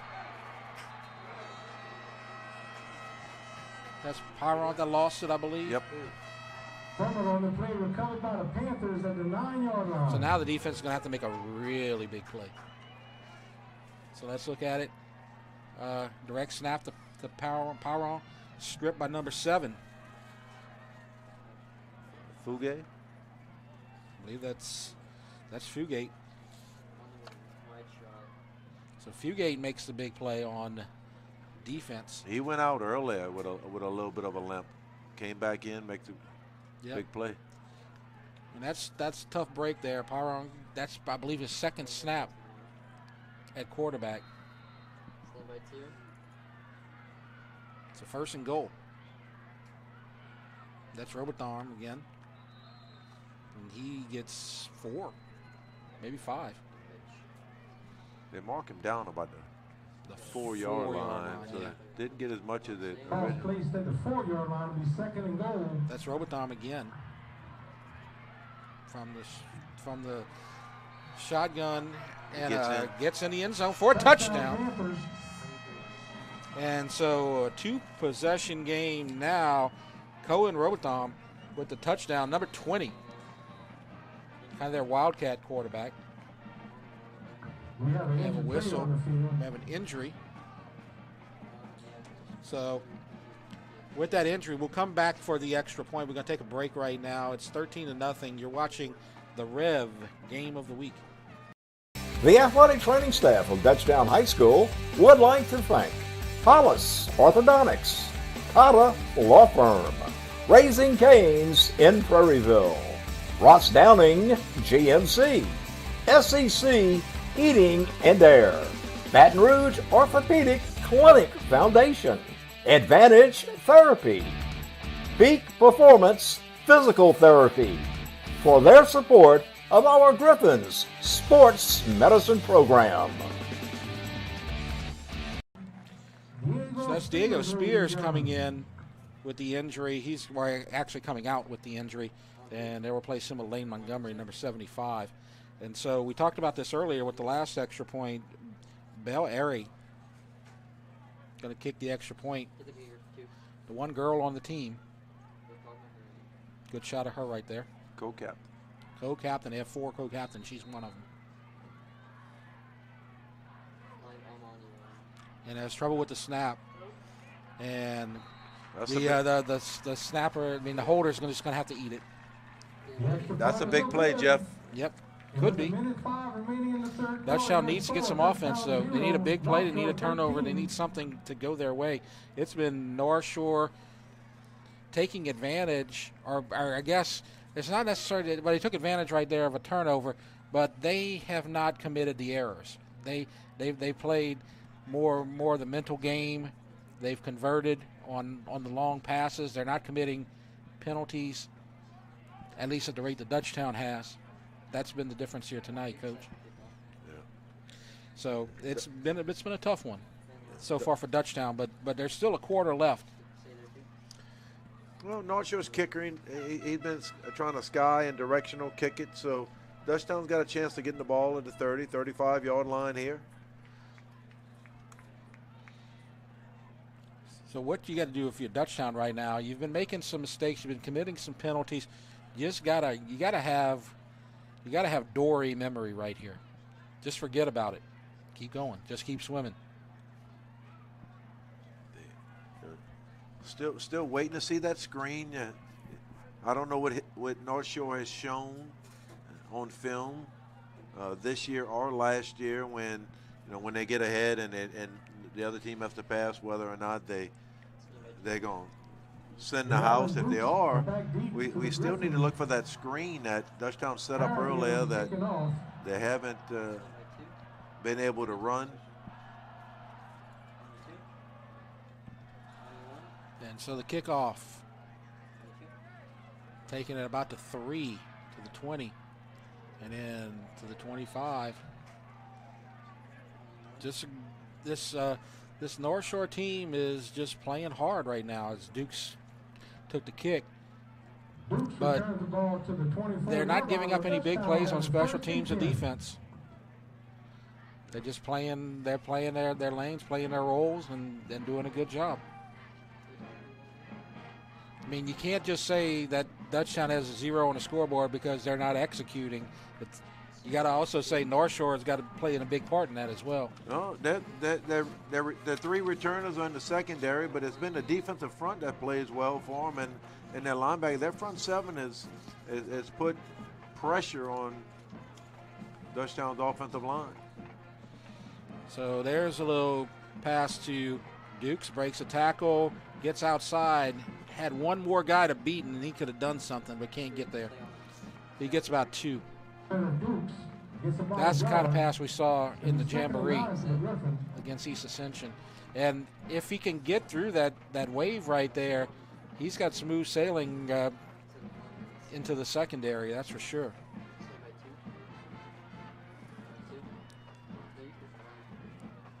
Second down and 8 as 20 seconds could be the final play. They have to run a play.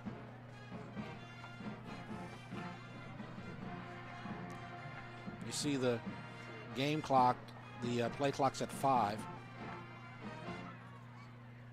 Shotgun.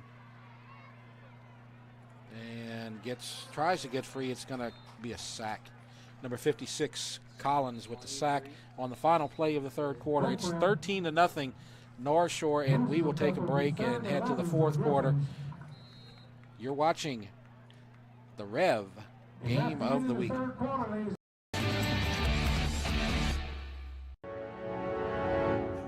Chris's Specialty Foods has been making Cajun meat products for almost 30 years. We do all the prep work so people can have home-cooked meals without spending all day in the kitchen. Everything is done ourselves. With 3 locations in Louisiana and a 4th in Texas, we needed all of them connected to the same system for point of sale and telephone. REV Business set us up, and it's been a game changer. They have everything as national companies, but with real local service. REV Business is authentic Louisiana, just like Chris's.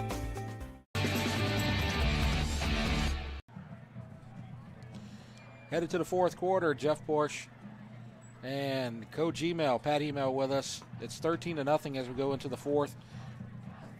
Let's talk about this new 5A one more time here. We talked about it at the end of the half. We got the Livingston Ascension District now. And so you see the teams there. You got the 3 in Ascension. You got the 3 in Livingston. And look how bunched up they are. You know, we got Walker near the bottom, Santa Monica near the top, and everybody else is in that 5-6 category, including Live Oak, who's kind of the team you expect to be near the bottom. And Walker is going to be much better. You see they're whooping up on Ponchatoula right now. This might be one of the most balanced districts in the state, at least on the 5A level, because the separation from 1 to 6 is not that much.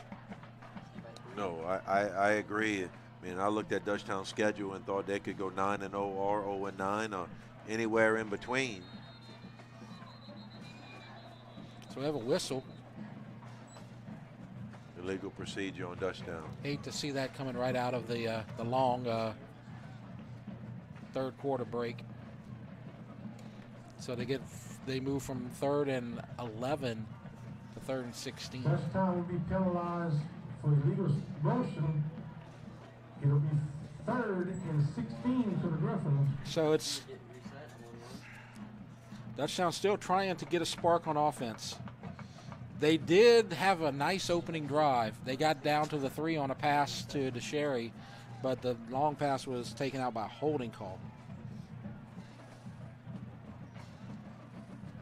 But since then, they haven't had much on offense to shout about. As they tried a little quick pass to Pyron, cuts inside, got some room to the 30, first down.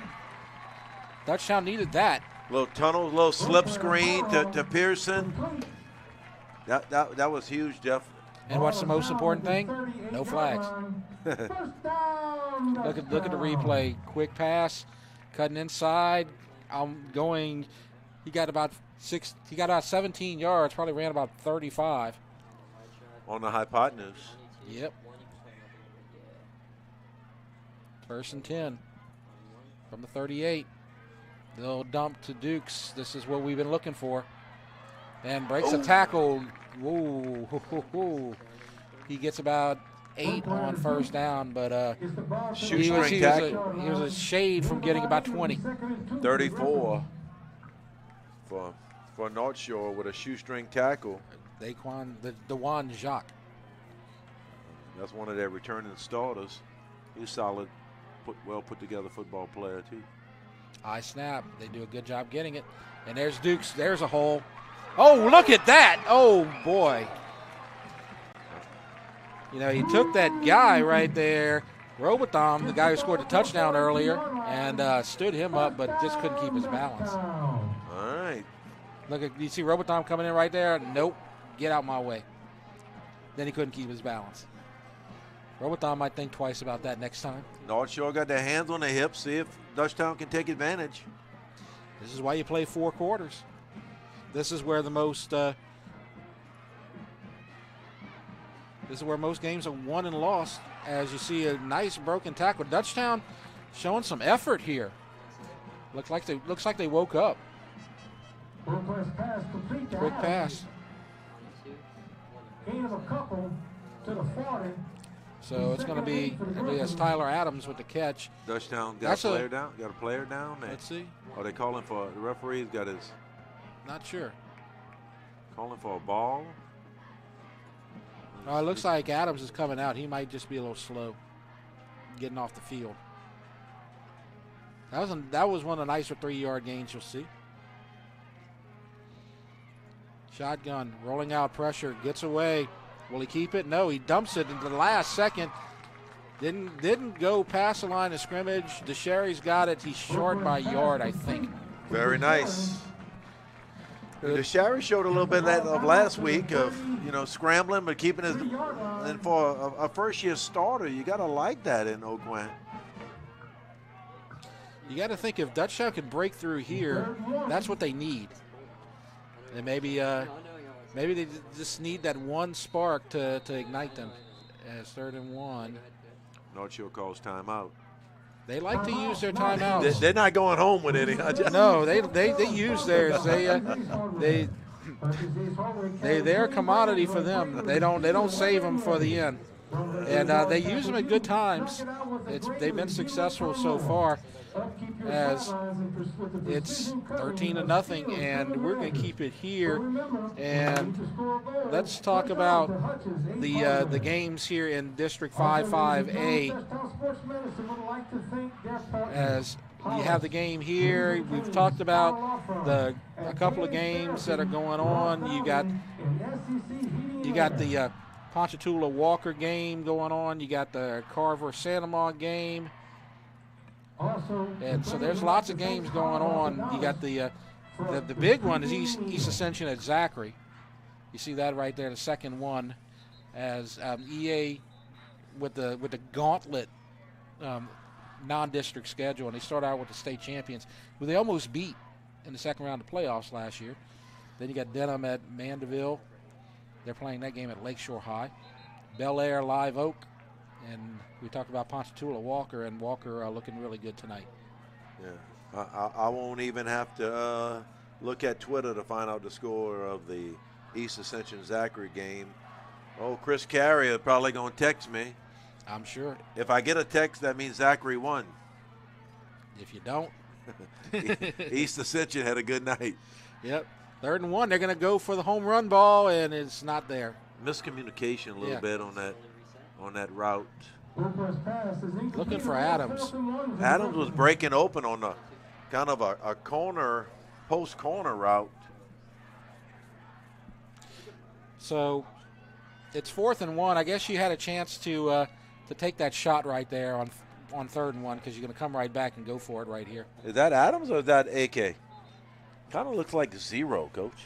You can't tell a lot between that 0 and the 8. He's built like AK. Looked like he's in the slot right here. No, that's Dukes in the slot. Pyron in the backfield. Oh, no, you're right. It is AK. And they fake it to him. They give it to Pearson, gets the first down. So they're using that motion to kind of freeze the defense, make them think twice. Got the first down. So 1st and 10 at the 28, and there's 8:43 left to go. Dutchtown down by 2 scores. They can get in the end zone here, they can make it a game, but then they got to make another stop. But they got to get the ball in the end zone first. But they got a chance. Approaching the red zone. Oakland, there's Dukes on that little dump again. Can't get free. Number 8. All day. Pass complete to Dukes. That's the other Fugate. You got Jackson Fugate, you got Jordan Fugate. Fugates everywhere, and they are all over the field. They both 6'2", 195. Yep. Juniors. That's twins? Must be. Got to be twins. Huh? And Duke is injured. Duke is slow. He's heading off. He's going to sit out, so that means Pyron's going to be in the backfield. 2nd and 14. Just a good play by Fugate. Pressure, sack. As they get up again.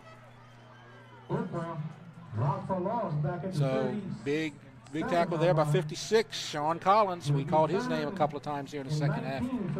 And so we're approaching the halfway point. Dutchtown moving backwards now. It's 3rd and 20. 3rd and 19, excuse me. 2-play situation now for sure. Trying to get 10 yards here on 3rd down. Got to get half of it or get a chunk of it.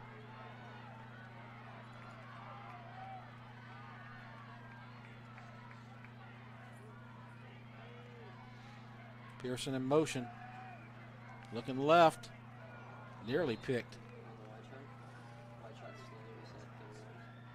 Nobody home. I think they were going for AK over there in the corner, but had to go through 2 North Shore defenders and could not make the play as we had to stop at 6:56. You got to go for it right here. And they are.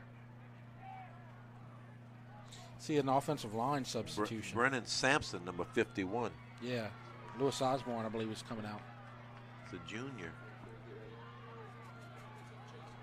which is the center. This is a key play right here. Pressure. Deep pass. Up for grabs. Intercepted. That's Robothon. And he gets to the 29, 28. Late flag. You saw a little extracurricular between one of the offensive linemen and one of the defensive linemen upfield. I was about to say should have just taken that ball down, but he had a nice return because if you'd have gone down right there, that was almost better than a punt. Yeah. But he got about 20 yards on the return, so. You lose 5 yards or so, but then the penalty, they may lose 10 on the. But otherwise, you'd have got the ball about the 36-yard line if that ball hits the ground or you bat it down. Yep. And he got tackled somewhere around the 32-yard line. Yeah. You could hear the coaches through the wall there when he got the ball. They were kind of happy, but then they were kind of, made a big play. And so now it's a personal foul. And so that's a net 20 for Dutchtown. So it almost worked like a punt. 15-yard line, we're going to have it 1st and 10. Yes, sir. So 6:42 left to go. All North Shore has to do here is not commit turnovers, not make mistakes, and they're going to come out of here with a win. Under center. Don't see that much here today. And they're going to go deep, and they've got a receiver wide open. And there's a 1st down. There's the guy who caught the touchdown pass, T.J. Coleman. Nice pass. So you kind of expecting them to be conservative right there, and they just go up top and take advantage of everybody. Looked like Chaz Smith on the coverage. Jeff, I was expecting them to run the football thinking. Yeah. And about to tell you that they really haven't done that successfully to a sustained drive. There's been penalties and pass plays that's really gotten them down the field. EA leads 7-6 against Zachary in the 2nd quarter. Interesting. That's why you haven't heard from Carrier. 1st and 10 from the 40.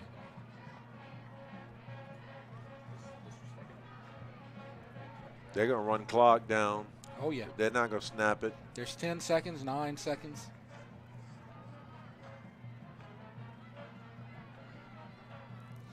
And there's a handoff, short gain. Kind of looked like Cherry from the first indication. The thing that's kind of impressed me about North Shore, this has not been a pretty game. It's a week one game where people are working out the kinks. But the thing about North Shore, they're not making mistakes.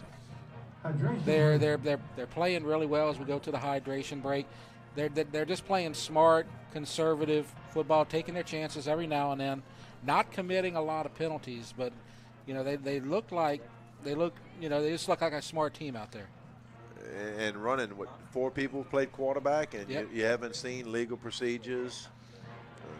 We haven't talked about that in a while. The quarterback, Buell, out for 4 weeks. Doesn't look like they're missing a beat. Because Dutchtown's got a good team. They're just still trying to find their identity on offense. The defense is solid. And the defense has not given up a lot of yards. They had that one long drive where they gave up a couple of big passes. But other than that one touchdown that came at the end of the third quarter, that was an 8-yard drive. You really can't put that on them. Nope. The defense, Dutchtown's defense is going to be solid. The offense, it's got to do some work between now and the district play. We'll see how they do next week against Ponchatoula because we're going to be there covering it. Man in motion. There's Robotarm. And it's going to be third down, no gain. Third down and 8. Rockoffen doesn't get much. It'll be 3rd and 8. So the clock will continue to run. They're not going to take their time. They are going to take their time. The play clock just starting, the 40-second clock. So they can run it down to about 4:40 without snapping the ball. Or let's say 4:50 without snapping the ball. And it's a 2-possession game. That's a smart play right now. No. If Dutchtown makes a stop right here, they have a chance. But if they get the first down and they got to waste some timeouts, then it's going to be really, really, really tough. Under center. Pitch, Cherry. Won't get it. He's going to be about 2 yards short. They may go for it right here.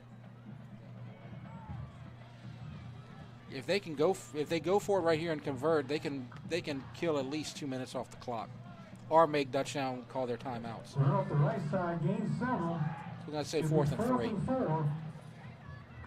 So they're getting a little discussion from the coach. I'm guessing, Coach, they might run it down and maybe call a timeout here and figure out what they're going to do. That sounds about right. They changed it's not 25 seconds anymore. It's 30 or 40, 35 or 40 seconds from the snap of the last snap, basically. So they decide to run the play. It's a rollout. Pressure, gets away. Still throwing it short. Just avoid, like I was talking about, playing smart ball there. Not much is going to happen on that play, so just throw it in the ground in front of the receiver and not commit a turnover. Well, you take a sack, you lose 5 or 6 yards, give it to Dutchtown, and the clock's going to stop regardless because it was 4th down. Yeah. So you save your defense 5 or 6 yards. Mm-hmm. And like I said, there is double coverage on the receiver. Bad things could happen right there, and so might as well just, instead of giving Dutchtown a ball and possibly getting an interception, make them go the distance. They haven't gone that distance so far tonight. They've gotten close, but they haven't gotten into the end zone yet. They haven't got any points. It's 13-0.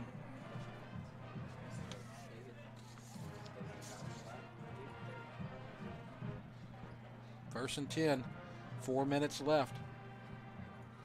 Pressure, gets away, not the second time though. 52, Jamar Bolden. Bolden and Collins are just killing it out there. Clock continues to run. It's a loss of 7. About 7.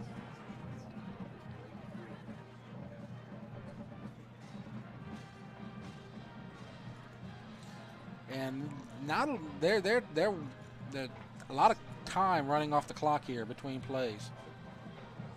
As a pass nearly picked off, tried to jump the route. That's number 11. Trying to get the ball to Pearson.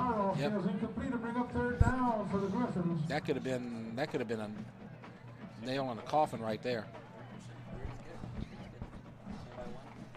So 3:21 left to go. Like I said, we're going to see how they do next week as well. A lot of improvement happens between week 1 and week 2, Coach. And they're going to go to Ponchatoula, and Ponchatoula's struggling. So it could be an interesting game next week. 3rd and long. And there's Pearson. Slip screen. Same play.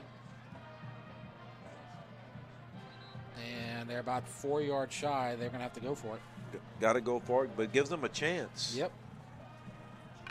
You know, that slip screen been successful. You know, they went to that screenplay on to Dukes early in the game, and when they called that timeout, hadn't seen it since.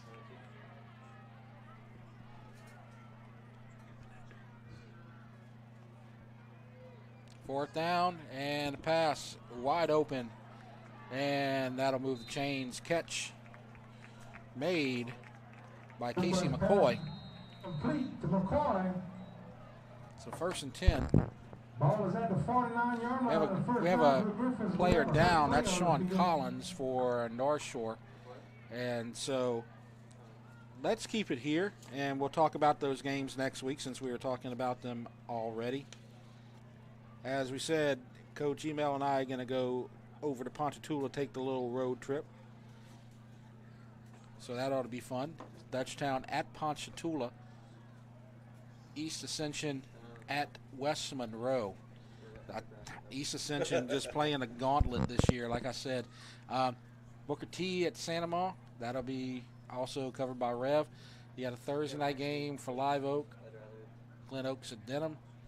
And then Dunham plays at Live Oak. That's going to be the Friday game. And Fontainebleau at Walker. So Walker doing just like Dutchtown, playing that 6-5A non-district schedule. So a lot of teams are going to be familiar with each other. And all these teams trying to stay a little close to home. Play some 5A. Go play some good competition. Most teams do that here. You see East Ascension with just they're playing everybody. Dutchtown plays the 6-5A. It looks like Walker plays the 6-5A a lot.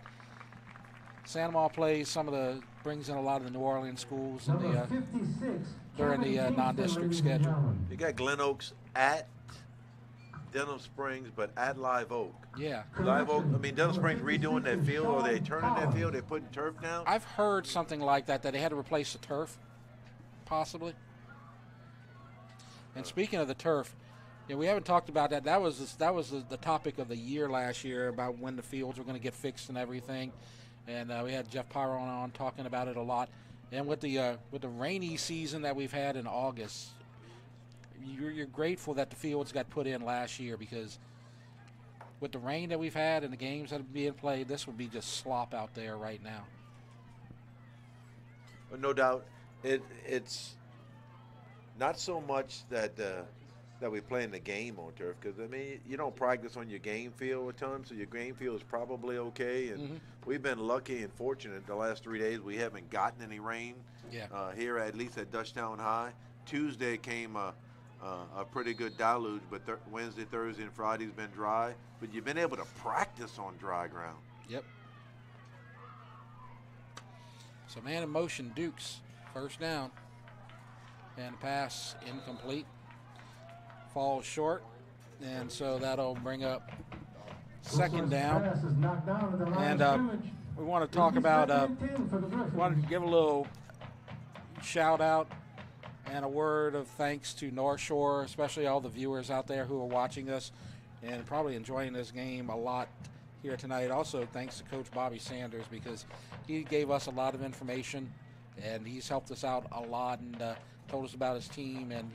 And you know, some teams don't give you a lot of information and don't take a lot of time. Coach Sanders took a lot of time this week in helping us prepare. Second down, and that's incomplete, trying to get to Pyron. So you know, a thank you to everybody here at North Shore. Not really happy about the outcome so far here on the Dutchtown side, but we're grateful to all of you for being here out here watching the game and for helping us try to sound good. Can't do it. You know, and that, a lot of this would help with our producer Lyle Boudreau too. He's the conduit. He's talking to Coach Sanders and getting that all set up. There's the screen. Yep. And there's the crease. Yep. And a good game. Possibly the longest game of the night, Coach. That and the run by Pearson on that yeah, the little slip screen earlier. The little tunnel screen. Yeah. Very well done. 2:07. Ball at the 24. Here's the replay. Got it set up. Good blocking downfield. Offensive lineman leading the way. We have an injury. What's somewhat of a stoppage in play right here? Yeah, I'm not sure. I don't see anybody down. I see Northshore players kneeling, but I don't see.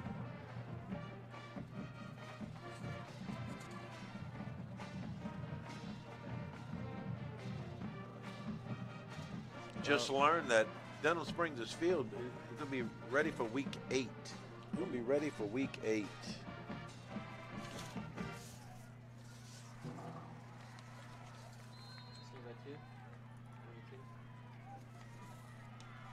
That's a while.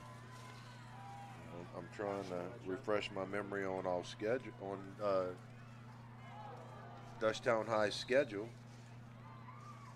Trying to go to DeSherry there on the pass, and it's incomplete. Northwest pass intended for DeSherry is incomplete. Bring up second down for the Griffins. So, Dutchtown's at Denham week 9. No, there you go. That might be the first game on the field. Well, at most it's going to be the second. That's So about 3, on and 3. And they set up the screen. Throwing it again. And to the 25, to the 20, to the 18. And so the screen's been working on this drive. Running out of time though, 1:55. One final note on that turf. I can remember about 5 or 6 years ago after the flood, Denham Springs got the worst of the flood, and the Saints actually paid some money to help them get a new field and everything. But I guess that field's kind of run its course as well. And so here's a quick pass caught. And that catch made by Tyler Adams. And they're going to have to call a timeout right here. We'll keep it here for the moment, and we're going to take a look at the top 10 in Class 5A. Of course, 5A, you have the 5A and Division I that are combined in this as the select versus non-select. The select or the Division I, that's Catholic High, the highest one, at number 2. Zachary is number 1 playing EA tonight. Carr, they moved up to 5A, and they're playing in the Catholic League this year. And that's going to be a tough team to play in the postseason. Wow. And then you got the usual suspects, Acadiana, Rustin, Destrehan, Brother Martin, Captain Shreve. Captain Shreve was unbeaten last year, I believe, at the end of the season. And West Monroe at number 10. So it's the usual suspects, except Carr coming in there and trying to move up from 4A. So it's going to be an interesting season. East Ascension playing number 1 this week, and number 10 next week. Yeah, they get a break. They only. Mm-hmm. I mean, it's only West Monroe. Well, they'll be ready when Donnell gets them in district. Yep. He always does. From the 14.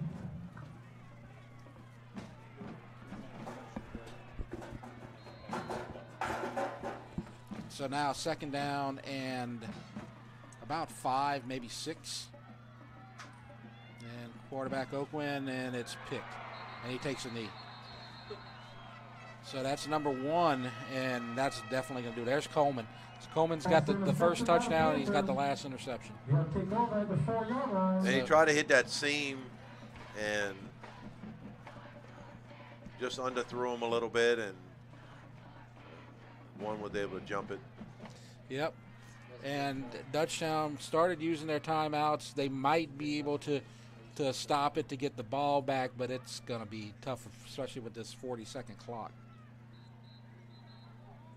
So they probably use their timeouts at first and second down here, I believe. I believe they have 2 left. And then you run that 40-second clock, and so you'll probably wind up with the ball inside of a minute if you're lucky. If they don't get a first down, will just kill it right here, though. Direct snap to number 20 who's No, that's still the quarterback, number 13. Yep. Will Backer. And he made some nice throws tonight. He got a couple to Bridges, a couple to Coleman. There's a handoff. Gets about 6. And that's their running back, Robotham.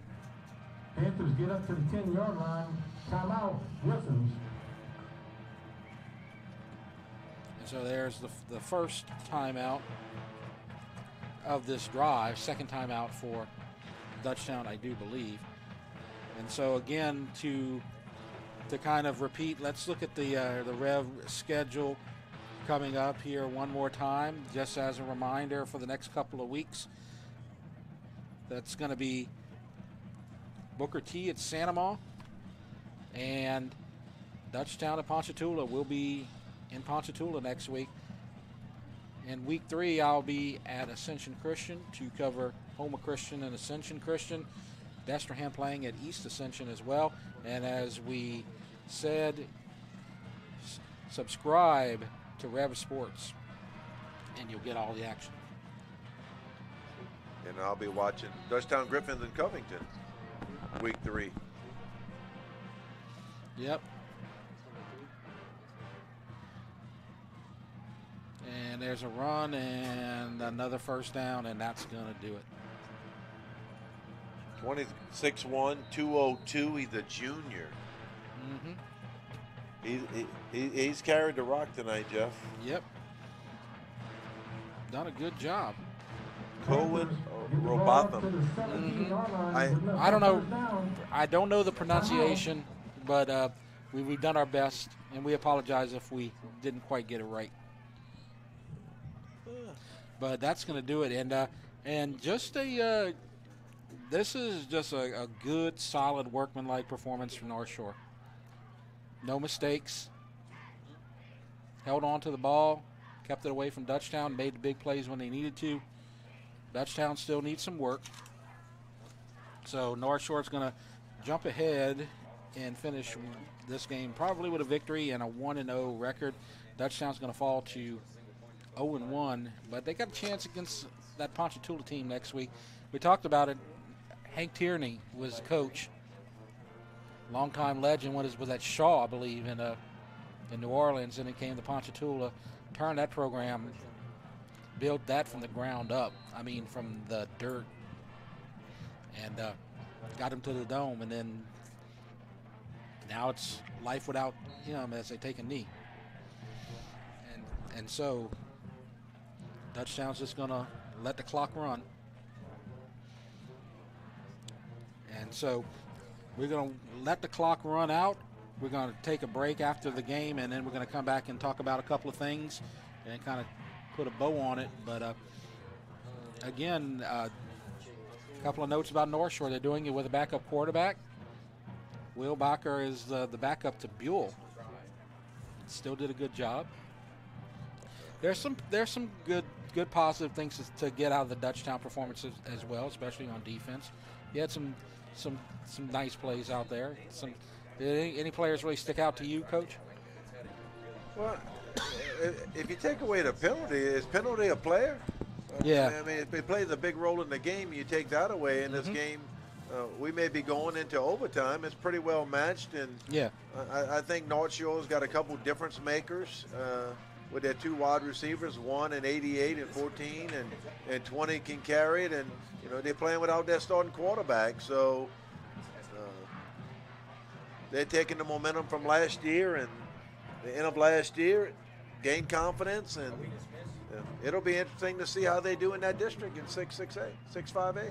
Yeah, and we're going to run out of time here as the clock runs out, as they're going to head to midfield and shake hands. Our final score, North Shore 13, Dutchtown 0. We're going to take a break, and then we're going to come back and finish things up. So we'll take the break right now as you see the two teams about to shake hands. You're watching the REV Game of the Week.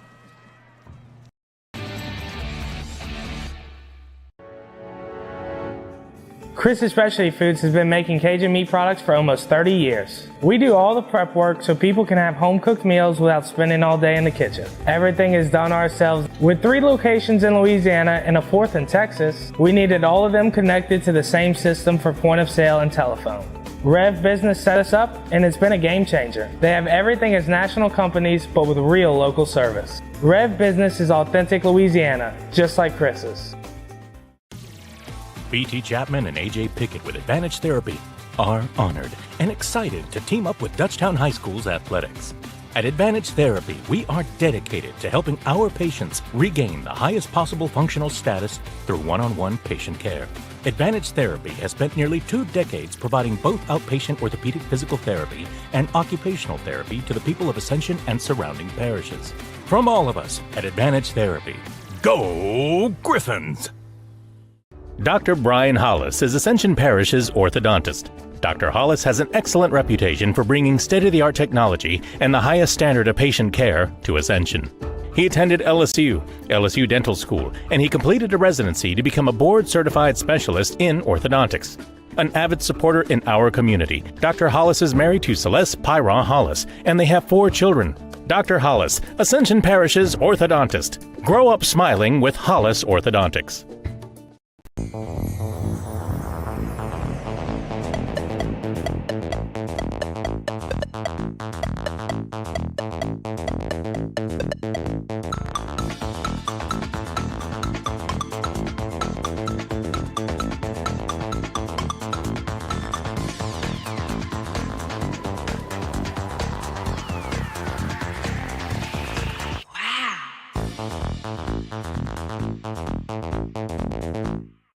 Get to know SEC Heating and Cooling this year. Locally owned and operated by Stephen Conyer since 2013, SEC Heating and Cooling works with residential and commercial customers in Ascension, East Baton Rouge, Livingston, and surrounding parishes. SEC specializes in preventive maintenance, repair, and complete change-out and installation of energy-efficient central air systems. From professional sales and expert installation of central AC systems to repairs and ductless AC systems, we can handle all your needs. For total peace of mind, call SEC today. No one teaches you what to do immediately after an accident. Once everyone is safe, your first call should be to an attorney, not the insurance company. Don't let the insurance company take advantage of you at your time of need. Call the Title Law Firm. We'll walk you through what you need to do in real time. But you can take advantage of the Title Law Firm's 30 years of experience. Before you call your insurance, make a free, no-obligation call to the Title Law Firm. Call 756-0007 when you're injured. You gotta call Title. Welcome back as we wrap up the opening week REV Game of the Week. Our final score here from Griffin Field at Dutchtown High School. You see it right there. Northshore 13, Dutchtown 0. And Dutchtown just struggling on offense, made some costly timely penalties, a couple of interceptions late, and could not get into the end zone tonight. Northshore relatively error-free. Not a pretty game, but they were effective and got the points when they needed them, and they come up with the 13-0 victory. Any final thoughts, Coach? No, we as the old adage, you see your greatest improvement between week 1 and week 2, and hoping to see that next week when we call the game against Ponchatoula. Right, Ponchatoula will be our destination next week as Dutchtown will take on Ponchatoula. Coach Hymel and I will be out there covering the Griffins and the Greenies. Enjoyed it. Yep, and so glad you could come out here and join me, Coach. It's always a pleasure. It's always good to have somebody to bounce my ideas off of. Well, you always have good ideas, Jeff. I try. I try. Hey, it's good to be back. It's good to be back in football season. It would have been better with a win for the Griffins, but we got 8 weeks. Yep. And all the credit goes to North Shore. They came out here and just won it. So congratulations to them on a solid victory. Our final score, 13-0. We're going to wrap it up. That's going to do it for everybody tonight. Thanks to the entire crew for doing an awesome job in week one, especially our director over here, Mr. Nolan, and Andre helping out as always. And so let's look at we also want to thank the REV Dutchtown student interns, Caleb Atkins, Cullen Hubbard, Jude LeBlanc, Logan Malloy, Nia Miller, and William Mullerberg, as they are all learning a lot with, and thanks to REV for making that opportunity happen for these guys. So thanks to everybody. Thanks for everybody who's been out here. This is the biggest crew we've ever had, and I love it. So thanks to everybody. Y'all make us look good, or at least halfway good. Good night. You've been watching the REV Game of the Week. I'm Jeff Porche. He's Coach Hymel. Good night. You've been watching the REV Game of the Week.